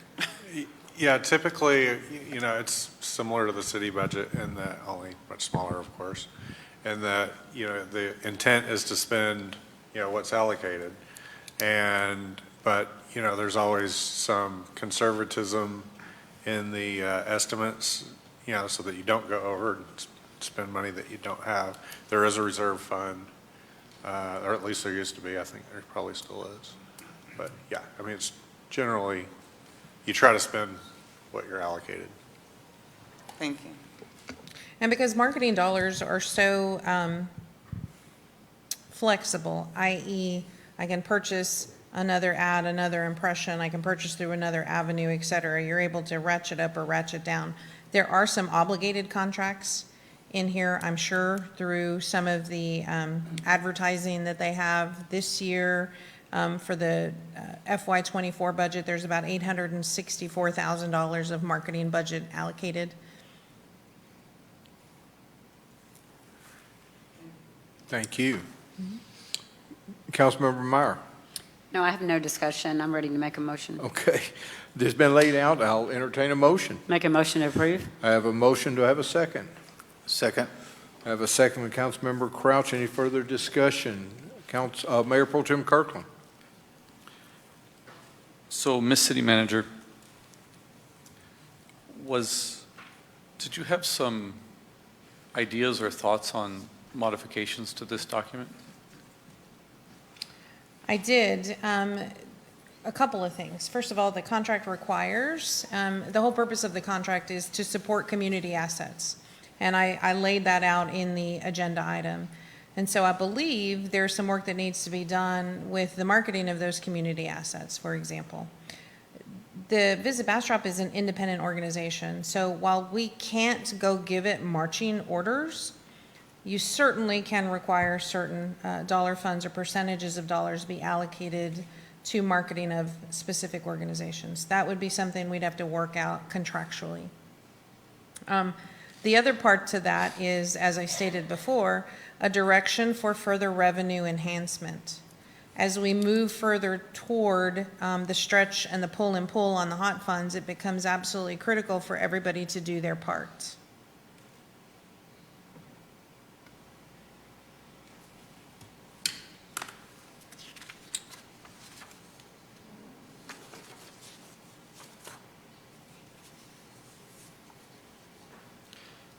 So, I recall reading about revenue enhancement. Is that not in this document, in this resolution?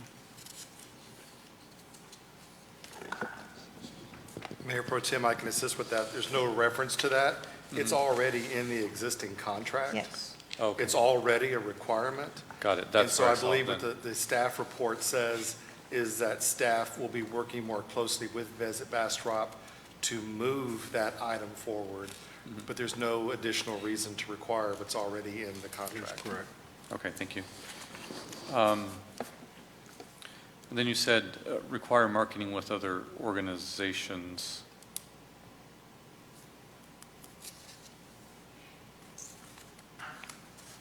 Did you have any, I mean, You mean the community assets? yeah, the community assets, right. Portion, well, again, originally in the contract is, the whole purpose was to market our community assets and attract people to our area. Okay.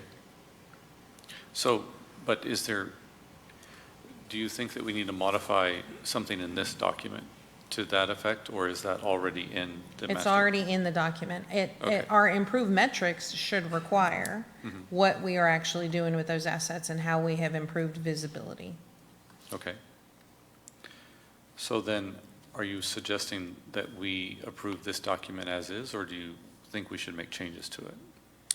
I think the contract is as is. What I would make changes to, and they are to be developed with Visit Bastrop, is the metrics Okay, for the deliverable. okay. Thank you. Councilmember Meyer. Yes, as part of the discussion too, on that note, the percentages on our community assets, if we look at our budget, the 4 entities remain the same, and I have a big concern about not increasing their percentages of our community assets and giving the asked amount of the 1816 to Visit Bastrop. So in further discussion, I would like to adjust those percentages to add to our community assets. It will come out of the percentage or the increase that Visit Bastrop gets. Would we do that tonight, or does that have to be a separate agenda item? On a different, at a different meeting? Can we discuss that tonight? You can, I believe, discuss it as part of the budget discussion we're going to have. Alan? I agree. I think the upcoming budget item is a better place for that. And that was my intent, was when further discussion on the budget. So you may, Councilmember Myers, based on our discussion earlier, you may want to table this item, act on the budget, and then come back to this item. So I will withdraw my motion. Under item 9F, motion has been withdrawn. We will address it at a later time in this meeting. We will move to item 9H. Consider action to approve the first reading ordinance number 2023-29, the City Council, City of Bastrop, Texas, amending the budget for the fiscal year 2023 in accordance with existing statutory requirements, appropriating the various amounts herein as attached in Exhibit A, repeating all prior ordinances and actions in conflict herewith, and establishing an effective date, and move to include on the September 12, 2023 City Council consent agenda for a second reading. Ms. Waldron. Good evening. Sorry, I was just making sure y'all were all awake. Okay, so this is our hopefully final budget amendment for fiscal 2023. That is the goal. Just to remind council and the public, the financial management policy states what our budgetary controls are, and the level is at the fund level. Last year, we did add the flexibility of the $25,000 between departments. That is very helpful within the general fund. So all of the amendments I'm bringing to you tonight are above that $25,000, so that's why they are amendments. Budget Amendment 1 has to do with general fund revenue. We are increasing sales tax by $175,000 and public improvement fees, which is a development service fee, by $175,000. Both of these increases relate to further expenditure budget amendments. So we're only increasing the revenue at the amount that we need to cover the budget expenditure amendments. Budget Amendment 2, Community Engagement Administrative. This is, we've talked about this earlier in the year, the community event support, the parade's expenses, the amount of funding that we gave our community event partners was not enough. And so we had to add additional funds to the budget to cover that elevated costs for the parade events. Budget Amendment 3 is police patrol expenditures.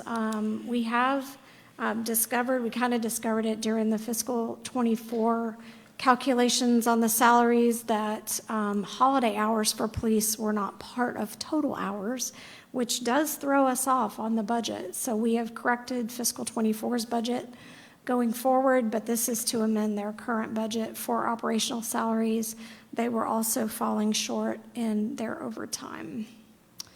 Budget amendment for fire operational expenditures, they too were falling short in their overtime. So we have also made sure that those total hours of overtime are correct going forward in the fiscal 2024 budget.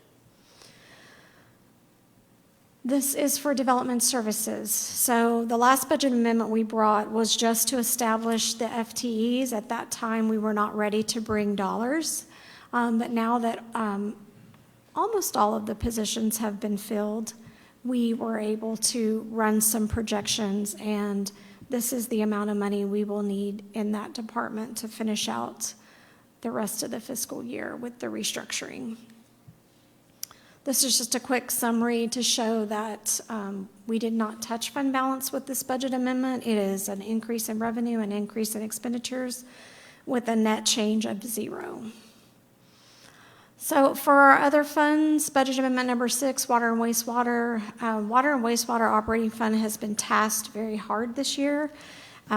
We are behind in opening our new wastewater treatment plant, which has tasked our operating fund. So I've kind of put some notes on here as far as the cost of sludge haul. We've had to pay for that, and that's had to be extended much longer than we had anticipated.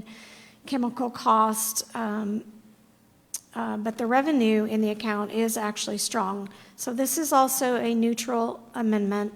We are increasing several of the revenue line items, and then we are increasing the line items in the operating budget that will make them whole for the rest of the fiscal year. Budget amendment 7. This is one of our bonds. This was actually just a correction to a carryover from fiscal 22, which will get them through the rest of this fiscal year. I think that's it. Any questions for Ms. Waldron? Seeing none, I'll entertain a motion. Motion to approve. I have a motion from Mayor Pro Tem Kirkland, second by Council Member Plunkett. Any further discussion? Seeing none, Madam Secretary, if you will read the roll. Mayor Pro Tem Kirkland. Yes. Councilmember Plunkett. Yes. Councilmember Meyer. Yes. Councilmember Lee. Yes. Councilmember Crouch. Yes. Passes unanimously. Thank you, council. Moving on to item 9I, consider action to approve resolution number R-2023-133 of the City Council of the City of Bastrop, Texas, approving the expansion of Fairview Cemetery and requesting the city manager and city attorney to make preparations for the demolition, sale, and repurposing of certain municipal surplus real property adjacent to the cemetery. This has been submitted by council members Crouch and Plunkett. Do you have anything to add to this reading? Yeah, this is one of those things that a cemetery board has been working on for quite a while, and they've expressed their interest in having the old house in front removed and to expand the cemetery that direction. Thank you, council. You've read the packet. It's been laid out. Is there any questions on this? If not, I'll entertain a motion. Motion to approve. I have a motion from Councilmember Meyer. Do I have a second? Second. I have a second from Councilmember Crouch. Any further discussion? Seeing none, Madam Secretary, if you'll call the roll. Councilmember Meyer. Yes. Councilmember Crouch. Yes. Mayor Pro Tem Kirkland. Yes. Councilmember Plunkett. Yes. Councilmember Lee. Yes. Passes unanimously. Thank you, council. Moving on to 9J, Consider action to approve the first reading of ordinance number 2023-31 of the City Council of the City of Bastrop, Texas, amending the Bastrop Code of Ordinances, Chapter 14, the Bastrop Building Block B3 Technical Manual, Article 4.1 Plat Submission, and providing for findings of fact, repealer, severability, modification, effective date, proper notice, and meeting, and move to include on September 12th, 2023 agenda for second reading. Madam City Manager. Mayor, I'm impressed you read that in one breath, like very impressed. So this is really just a housekeeping item, and for ease of processing for staff, just to bring you up to speed, a subdivision of property is called a plat. You'll hear us talk about that language in development. When a developer submits a plat, what we do today is very rudimentary. We try to color in the map to show where things are going to be. Amending the Code of Ordinances to require a GIS shapefile would allow us to specifically drop it into the map and be able to show things in more real time and clearer, both to the public and to internal staff as we're processing. Don't want it to have a disparate impact on small developments, and so the code does allow for lots under 4 to have a special set of rules, and so this would only apply for lots being divided 4 or more. City Manager has laid this out. Any questions? Mayor Pro Tem Kirkland. Where's the attachment A, the actual B3 code amendment?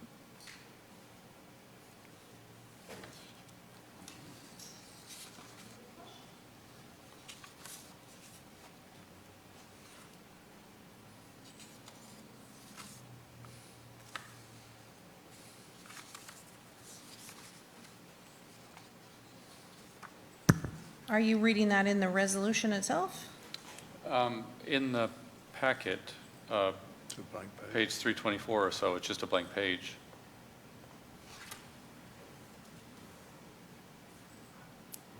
You're reading in the ordinance, section 2 amendment, shall read in accordance with attachment A.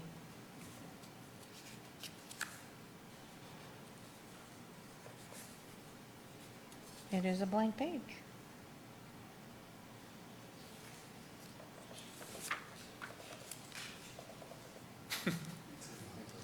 Mr. City Attorney.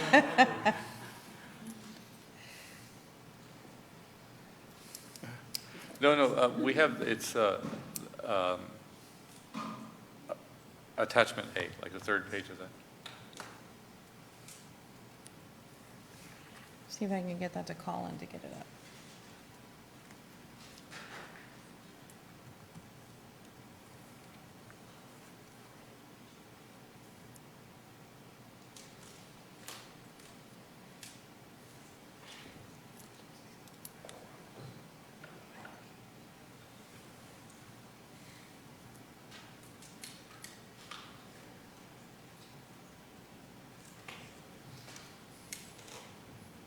Are we waiting?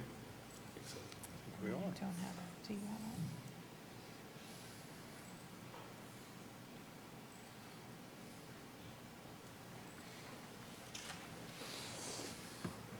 it? Mr. City Attorney? I was going to say, Mayor, Council, City Manager, I have a PDF of the document that has the attachment. Would you like to table this to later in the meeting and I forward this to Colin and he uploads it, or is there a workaround you would like? We can table it to next meeting. It's not dire urgent. I defer to the Mayor and Council. Motion to table to the next meeting.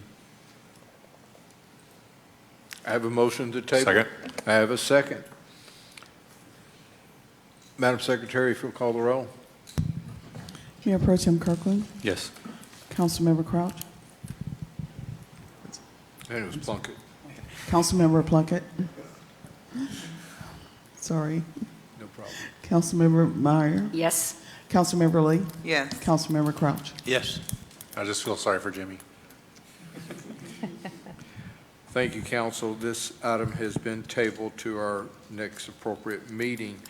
Moving on to 9K, consider action to approve resolution number R-2023-135, the City Council of the City of Bastrop, Texas, agreements for tree mitigation for Pearl River projects, including Blakey Owner Apartments 2 LLC for multifamily Phase 2 and PRC 01 Bastrop LLC for the commercial phase, including related bonds, and authorizing the city manager to execute all necessary documents. Madam City Manager.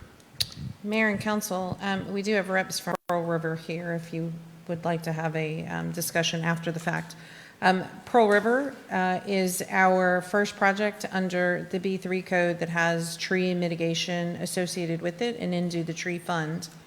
Our site development process, while Pearl River turned in a tree mitigation sheet, our site development process issued a site, what we call a land disturbance permit that is defined as one thing in the code, meaning specific borings, minor work. However, in the pre-construction meeting, it was understood by all that this was going to be a clearing of the property as needed for the development itself. As a result, there are tree mitigation dollars that are owed.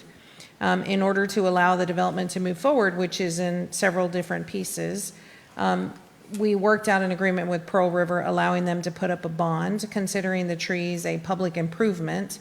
You would have, in the normal course of events, seen it in your PIPA, a public improvement plan agreement that you saw at the last council meeting or a few council meetings ago. This is coming after the fact because we've just reached the agreement. Essentially, they put up the money for the trees in a bond. They have to do it within 2 years. After that point, the city will begin to plant trees in other areas of the city to replace, quote unquote, the trees that were taken down at Pearl River. Any questions? Any questions for the city manager relative to this? Mayor Pro Tem Kirkland. Yeah, on the phrase "put up a bond," Yes. what does that mean precisely? Fiscal security that guarantees $975,000. And in what form? It's a letter from a bank, or like what does that mean? Let me give a better definition of a bond. Initially, the developer is putting up a bond. It's a written document guaranteed on a fiscal security like a bank. There's a list of those that are registered to be bonding agents in Texas. They have that. It's in the proper form. For now, it's in the form of a bond. Eventually, if they do not replace all the trees that are in there by a certain deadline, the contracts you're approving require them to replace the bond with cash. And at that point, either they can draw down from that cash fund to plant trees on the property themselves, or the city can take that to plant trees elsewhere in the city or utilize in the city's tree fund. So it's a bond, a fiscal security for now. Eventually, in time, it would turn into cash under this agreement. And then hypothetically, if there was a default on the agreement, the bond would turn into cash for the city to use. Is that? We would act on the bond and get the security to either plant the trees themselves or provide us the cash to do it. Okay, thank you. Certainly. Any further discussion? Seeing none, I will entertain a motion. Motion to approve. Have a Second. motion and a second. Motion from Councilmember Lee, second from Councilmember Plunkett. Any further discussion? I had a question on I the, have a question from Councilmember Crouch. I had a question on the, on the amount. So there was 6 heritage trees in that group that was knocked down. And are we sure we got all the value of those trees into this bond that we're asking for? Yes, initially, the amount that we calculated was over $1 million, but then there were trees in there that wouldn't have counted toward anything, cedars and mesquites and those kinds of things. So we backed out those numbers, which gave us the 975. Okay, I just want to make sure, because there was, looking at the total of trees that were knocked down, the protected trees and heritage trees in total of inches, I just wanted to make sure you're okay that we've got the right amount on there. Yes. Okay. And moving forward, we have amended our process. You can't get to a land disturbance permit without having resolved the tree mitigation issue. Okay, thank you. Thank you. I have a motion, I have a second. No further discussion. Madam Secretary, if you'll call the roll. Councilmember Lee?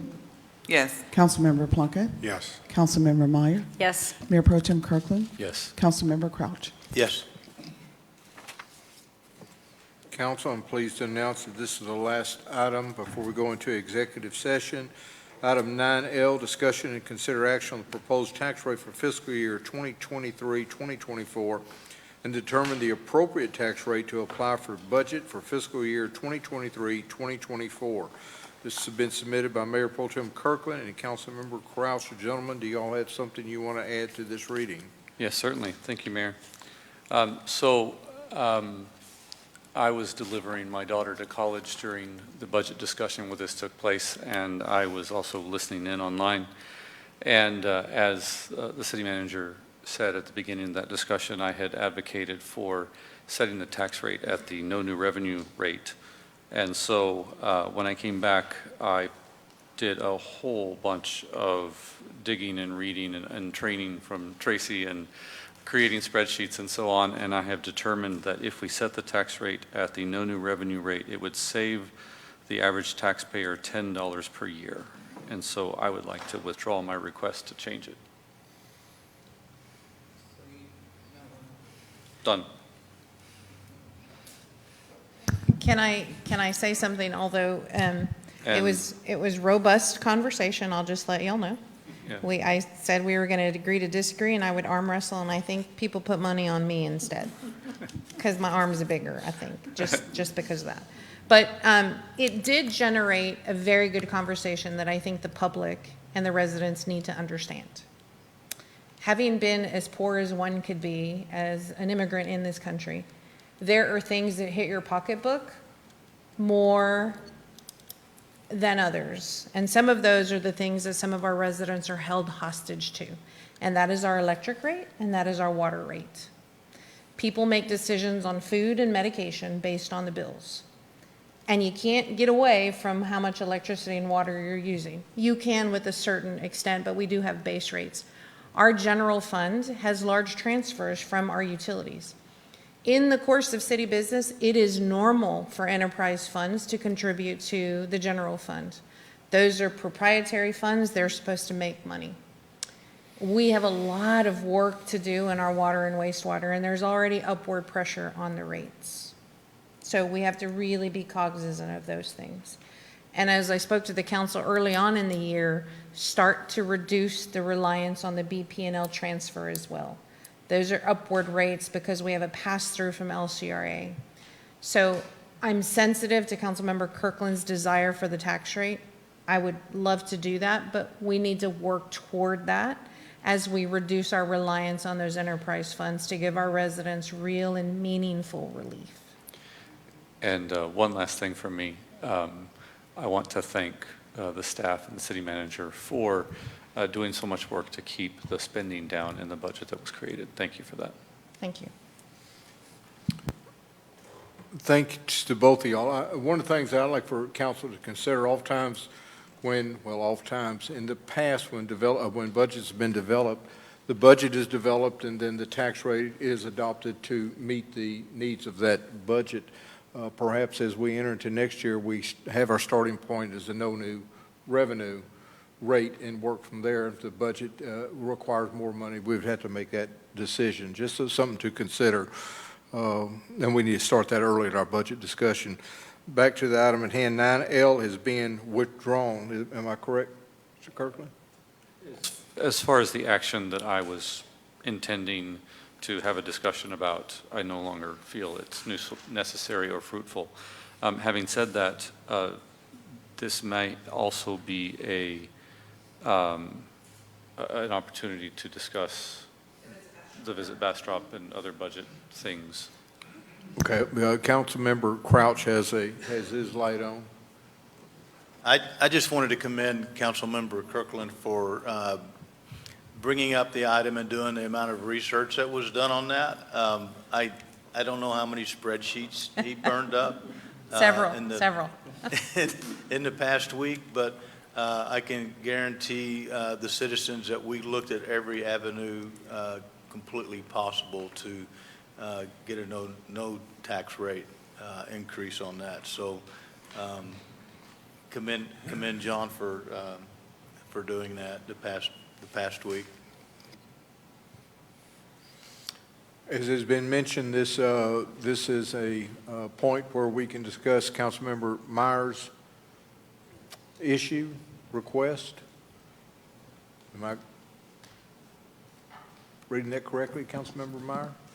I think I'm not understanding because of what Councilmember Pro Tem Kirkland just said. Is that, so my intent to visit Bastrop in the budget is for further discussion, not tonight. And I think that's what is that what you intended, Councilmember Kirkland? I may have misunderstood. I thought that we were tabling the item to discuss additional budget topics right now, and then potentially pull back the Visit Bastrop topic and do something with it tonight. But if that's not what was intended, then that's fine. I just misunderstood. My intention was to have it in future discussions with council. Oh, not during the budget? Budget discussions, So yes. we are on the budget So, discussion? So the rate, the item, Right. Mayor Pro Tem Kirkland had presented budget. was perhaps amending the tax rate that's affecting the budget. Okay. So the tax rate, null. The budget Gotcha. itself is in discussion, And so. is open now in the budget. That's what we're saying. And we can certainly have this discussion tonight. City manager, will we have future opportunities? Well, let's just look at it. This is what it is. Thank you, city manager, for putting this up here.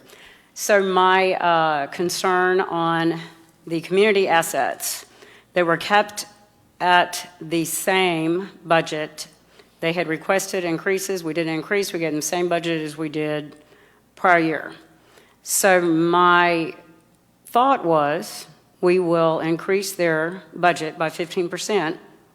And in order to do that, we will reduce Visit Bastrop by 15%. It's just that simple.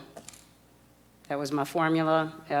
I just didn't think it was fair to give Visit Bastrop more than a 30% increase and give our community assets, the museum, the Opera House, Visitor Center, and the Art Center, and no increase at all. So this is my remedy to give them a fair amount and make the adjustments through Visit Bastrop. So Councilmember Myers' proposal is Visit Bastrop's base budget is 1.741 million. When you add the 75,000, that gets you to the 1816 that's in your budget books. A reduction of the 1741 base, because the 75 is hot funds that we give them to allocate. So a reduction of 1741 would be a reduction of $261,150. The amount to the community assets is less than that. The amount to the community assets would increase that budget by $79,331, which is left with a surplus, which goes back to the hot fund or can be reappropriated to a hot fund expense of $181,819. Thank you. Councilmember Plunkett. Yeah, I think the community, are you talking about the community partners or the community assets? Assets. Okay. Assets. Okay, so, so we're talking the Opera House, Visitor Center, those. Okay. Okay, those are okay for hot funds, so.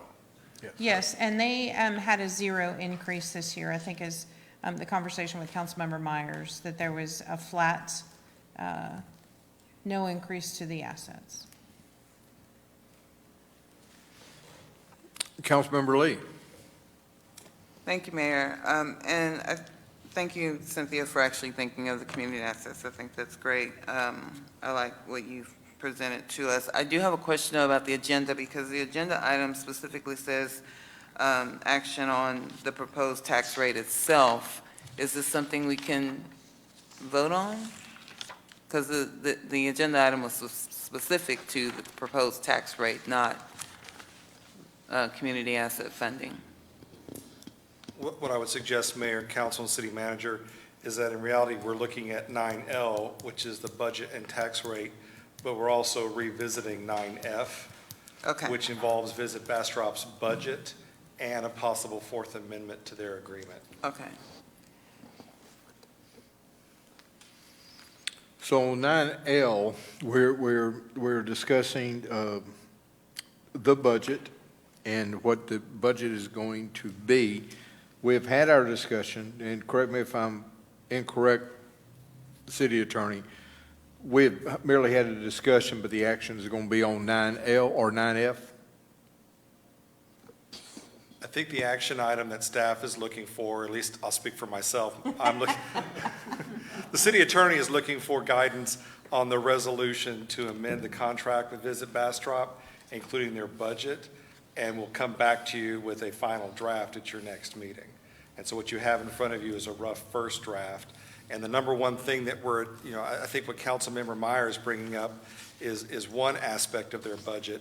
The substantive amendment to their contract that we're putting forth is addressing the mid-year adjustment that had been provided for in their original agreement. Thank you. So let's see if I can get this right. On 9L, the intent has been withdrawn. Do we need to take action on that, Mr. City Attorney? I don't believe we do. I don't believe so. The point that the Mayor Pro Tem brought forward on that one has been discussed and discarded at this point. Okay. But you still can discuss other things regarding the budget and the tax rate under that item. Do we have any further discussion on the budget or the tax rate? Seeing none, this item has been removed from our action agenda, and 9F has been tabled until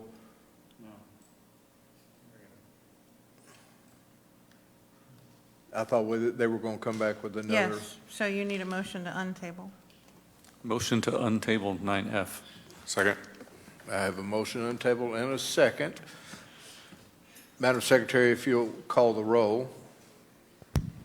Mayor Pro Tem Kirkland, Yes. Councilmember Plunkett, Yes. Councilmember Meyer, Yes. Councilmember Lee, Yes. Councilmember Craig. Yes. Thank you for the assist on that. Mayor Pro Tem Kirkland. So part of the discussion on the community assets last year was that they had raised their budget requests materially, and there was a request for what was it they had intended to do with those additional funds. Like maybe they had submitted that in their requests, and that just wasn't exposed to us, and it's not exposed in the budget book. So I guess, Ms. City Manager, in the budget request, do they have some breakdown that specifies how they were intending to spend that? And if so, can that be shared with us? I can at a future council meeting. What is in your budget book is just a short synopsis. Right.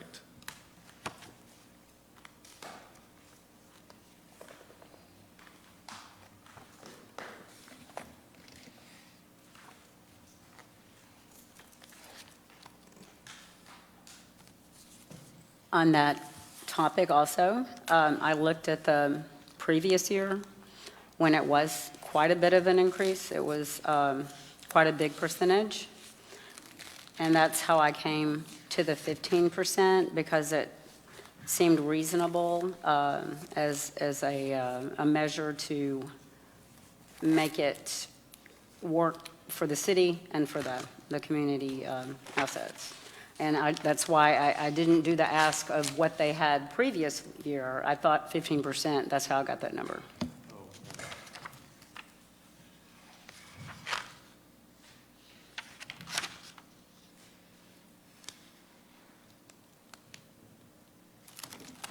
Councilmember Plunkett.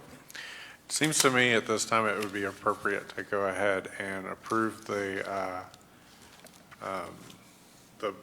amendment to the contract resolution 2023-136.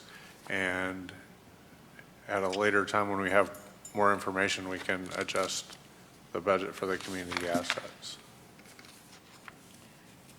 And I can bring that for our next meeting. Mayor Pro Tem Kirkland. Yeah, the one thing I would say to that, Councilperson Plunkett, is that this proposal presumes reducing the Visit Bastrop funding by 15%. And so we would, if we were planning to move forward with this proposal, we would probably want to adopt that now and then discuss the funding of the community assets at the later time like you proposed. Well, since the amount of the budget is not in the contract, I don't see that that would be germane. So what you would have to amend in the contract is the allocation itself of 50%. And you would go to a base budget amount, and then a base budget amount to be determined in future years. Yeah, it seems to me like the language in the budget, in the contract, leaves quite a bit of wiggle room as a target of 50%. And, yeah, it seems like there's plenty of space there to maneuver, especially for something like. And absolutely, my intent, 15% was just a number to make the other ones work. I am absolutely not saying 15% is the only reduction I want to do on that. So I don't want us to be tied to that.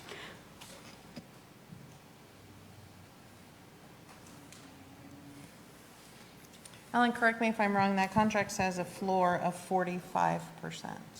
Yeah, I see that too.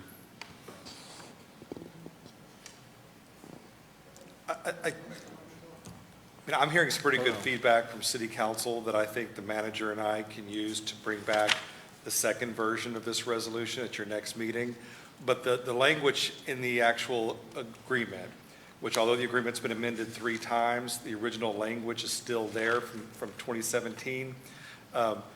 It is as flexible as Councilmember Plunkett is indicating. It's using words like should not be less than 45%. It may be less than 45%, but the contract says it shouldn't be. It doesn't say must.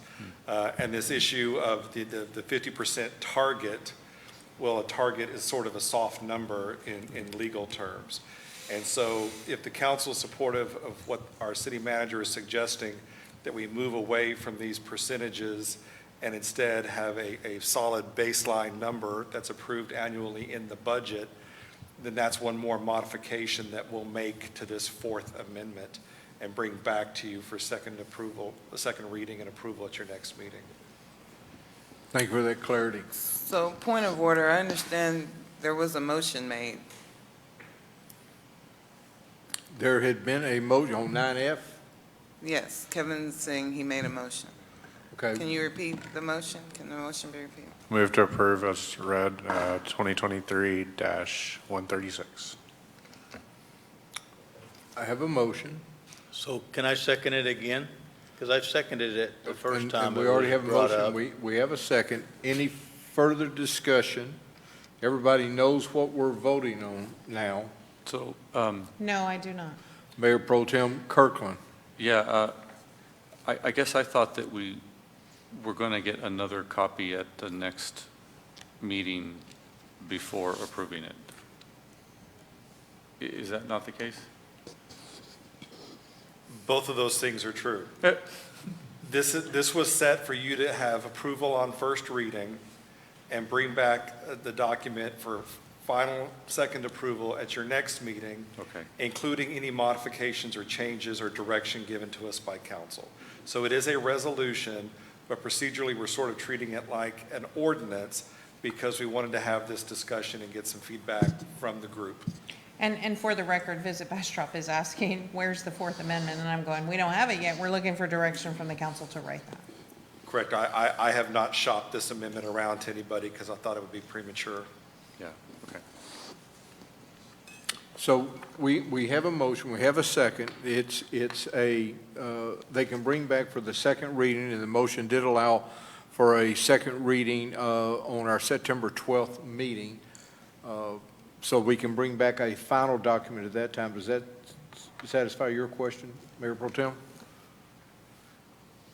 Does it satisfy your inquiry there, Madam City Manager? So just so I'm understanding correctly, the motion is to amend or create a 4th amendment to the Visit Bastrop agreement with doing away with the percentage, but rather a flat rate. That flat rate is to be determined based on Councilmember Myers' input. Is that correct? That's my understanding. Is that meet your motion. Again, I thought that the language in the current version was flexible enough to not require a hard number to be in the contract. No, it has a floor of 45%. Okay. Well, and there was also and there's a lot of shoulds and targets there also, I think. But I'm not a big fan of multi-year contracts that have a hard number in them because they don't tend to adjust based on the situation. I would rather have either percentages or nothing at all in terms of a number, so that, you know, it can change with the circumstances. Nobody saw COVID coming, and, you know, and that was, if we had had a hard number in there, we'd be up a creek. No, not necessarily, because city contracts are written, you have to have the budgetary dollar amount to do it. If there is no financing mechanism, then, but I guess we can. What I would request, Mayor and Council, is in line with Councilmember Plunkett's direction as the person who made the motion.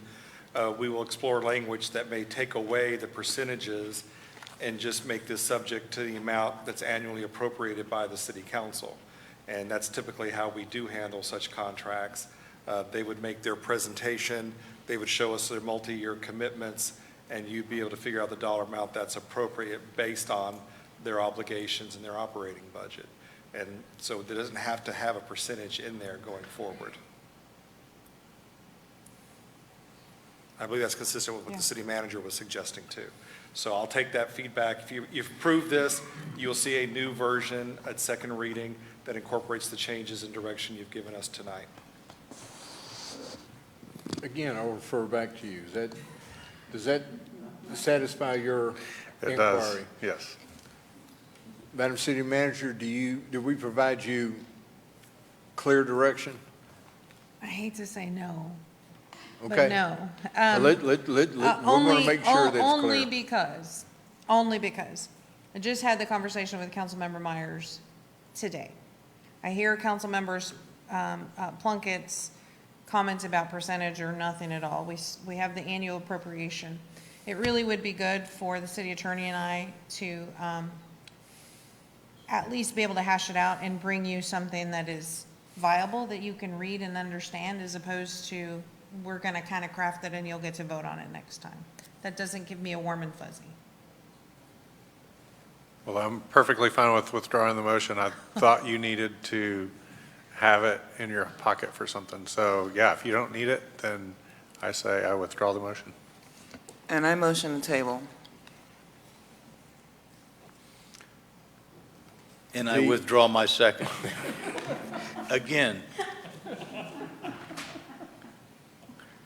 All right. Again, the motion has been withdrawn. Y'all make city council meetings exciting. We have a motion to table item 9F from Councilmember Lee. Do I have a second? Second. I have a second from Councilmember Crouch. Any further discussion? Seeing none, Madam Secretary, if you'll call the roll. Councilmember Lee? Yes. Councilmember Crouch? Yes. Councilmember Meyer? Yes. Mayor Pro Tem Kirkland? Sure, why not? Councilmember Plunkett? Yes. With an enthusiastic, unanimous vote, motion to table passes. We will move now to item 10, our executive session. Item 10A, City Council shall convene and close the executive session pursuant to Texas Government Code 551.071 and 551.072 to seek the advice of legal counsel related real estate acquisitions, including by use of eminent domain if necessary of real property interests located northwest of the intersection of State Highway 71 and FM 969 for the Vista Puente Drive right-of-way project. Item 10B, City Council shall convene in the closed executive session pursuant to Texas Government Code 551.071 to seek the advice of legal counsel regarding possible agreement with Aqua Water Supply Corporation regarding treated effluent in the certificated area under the city's certificate of convenience and necessity. Item 10C, City Council shall convene in a closed executive session pursuant to Texas Government Code Section 551.071, 551.072, to seek the advice of legal counsel regarding a potential agreement with CoreX, SpaceX, and Gap Base LLC related to real property.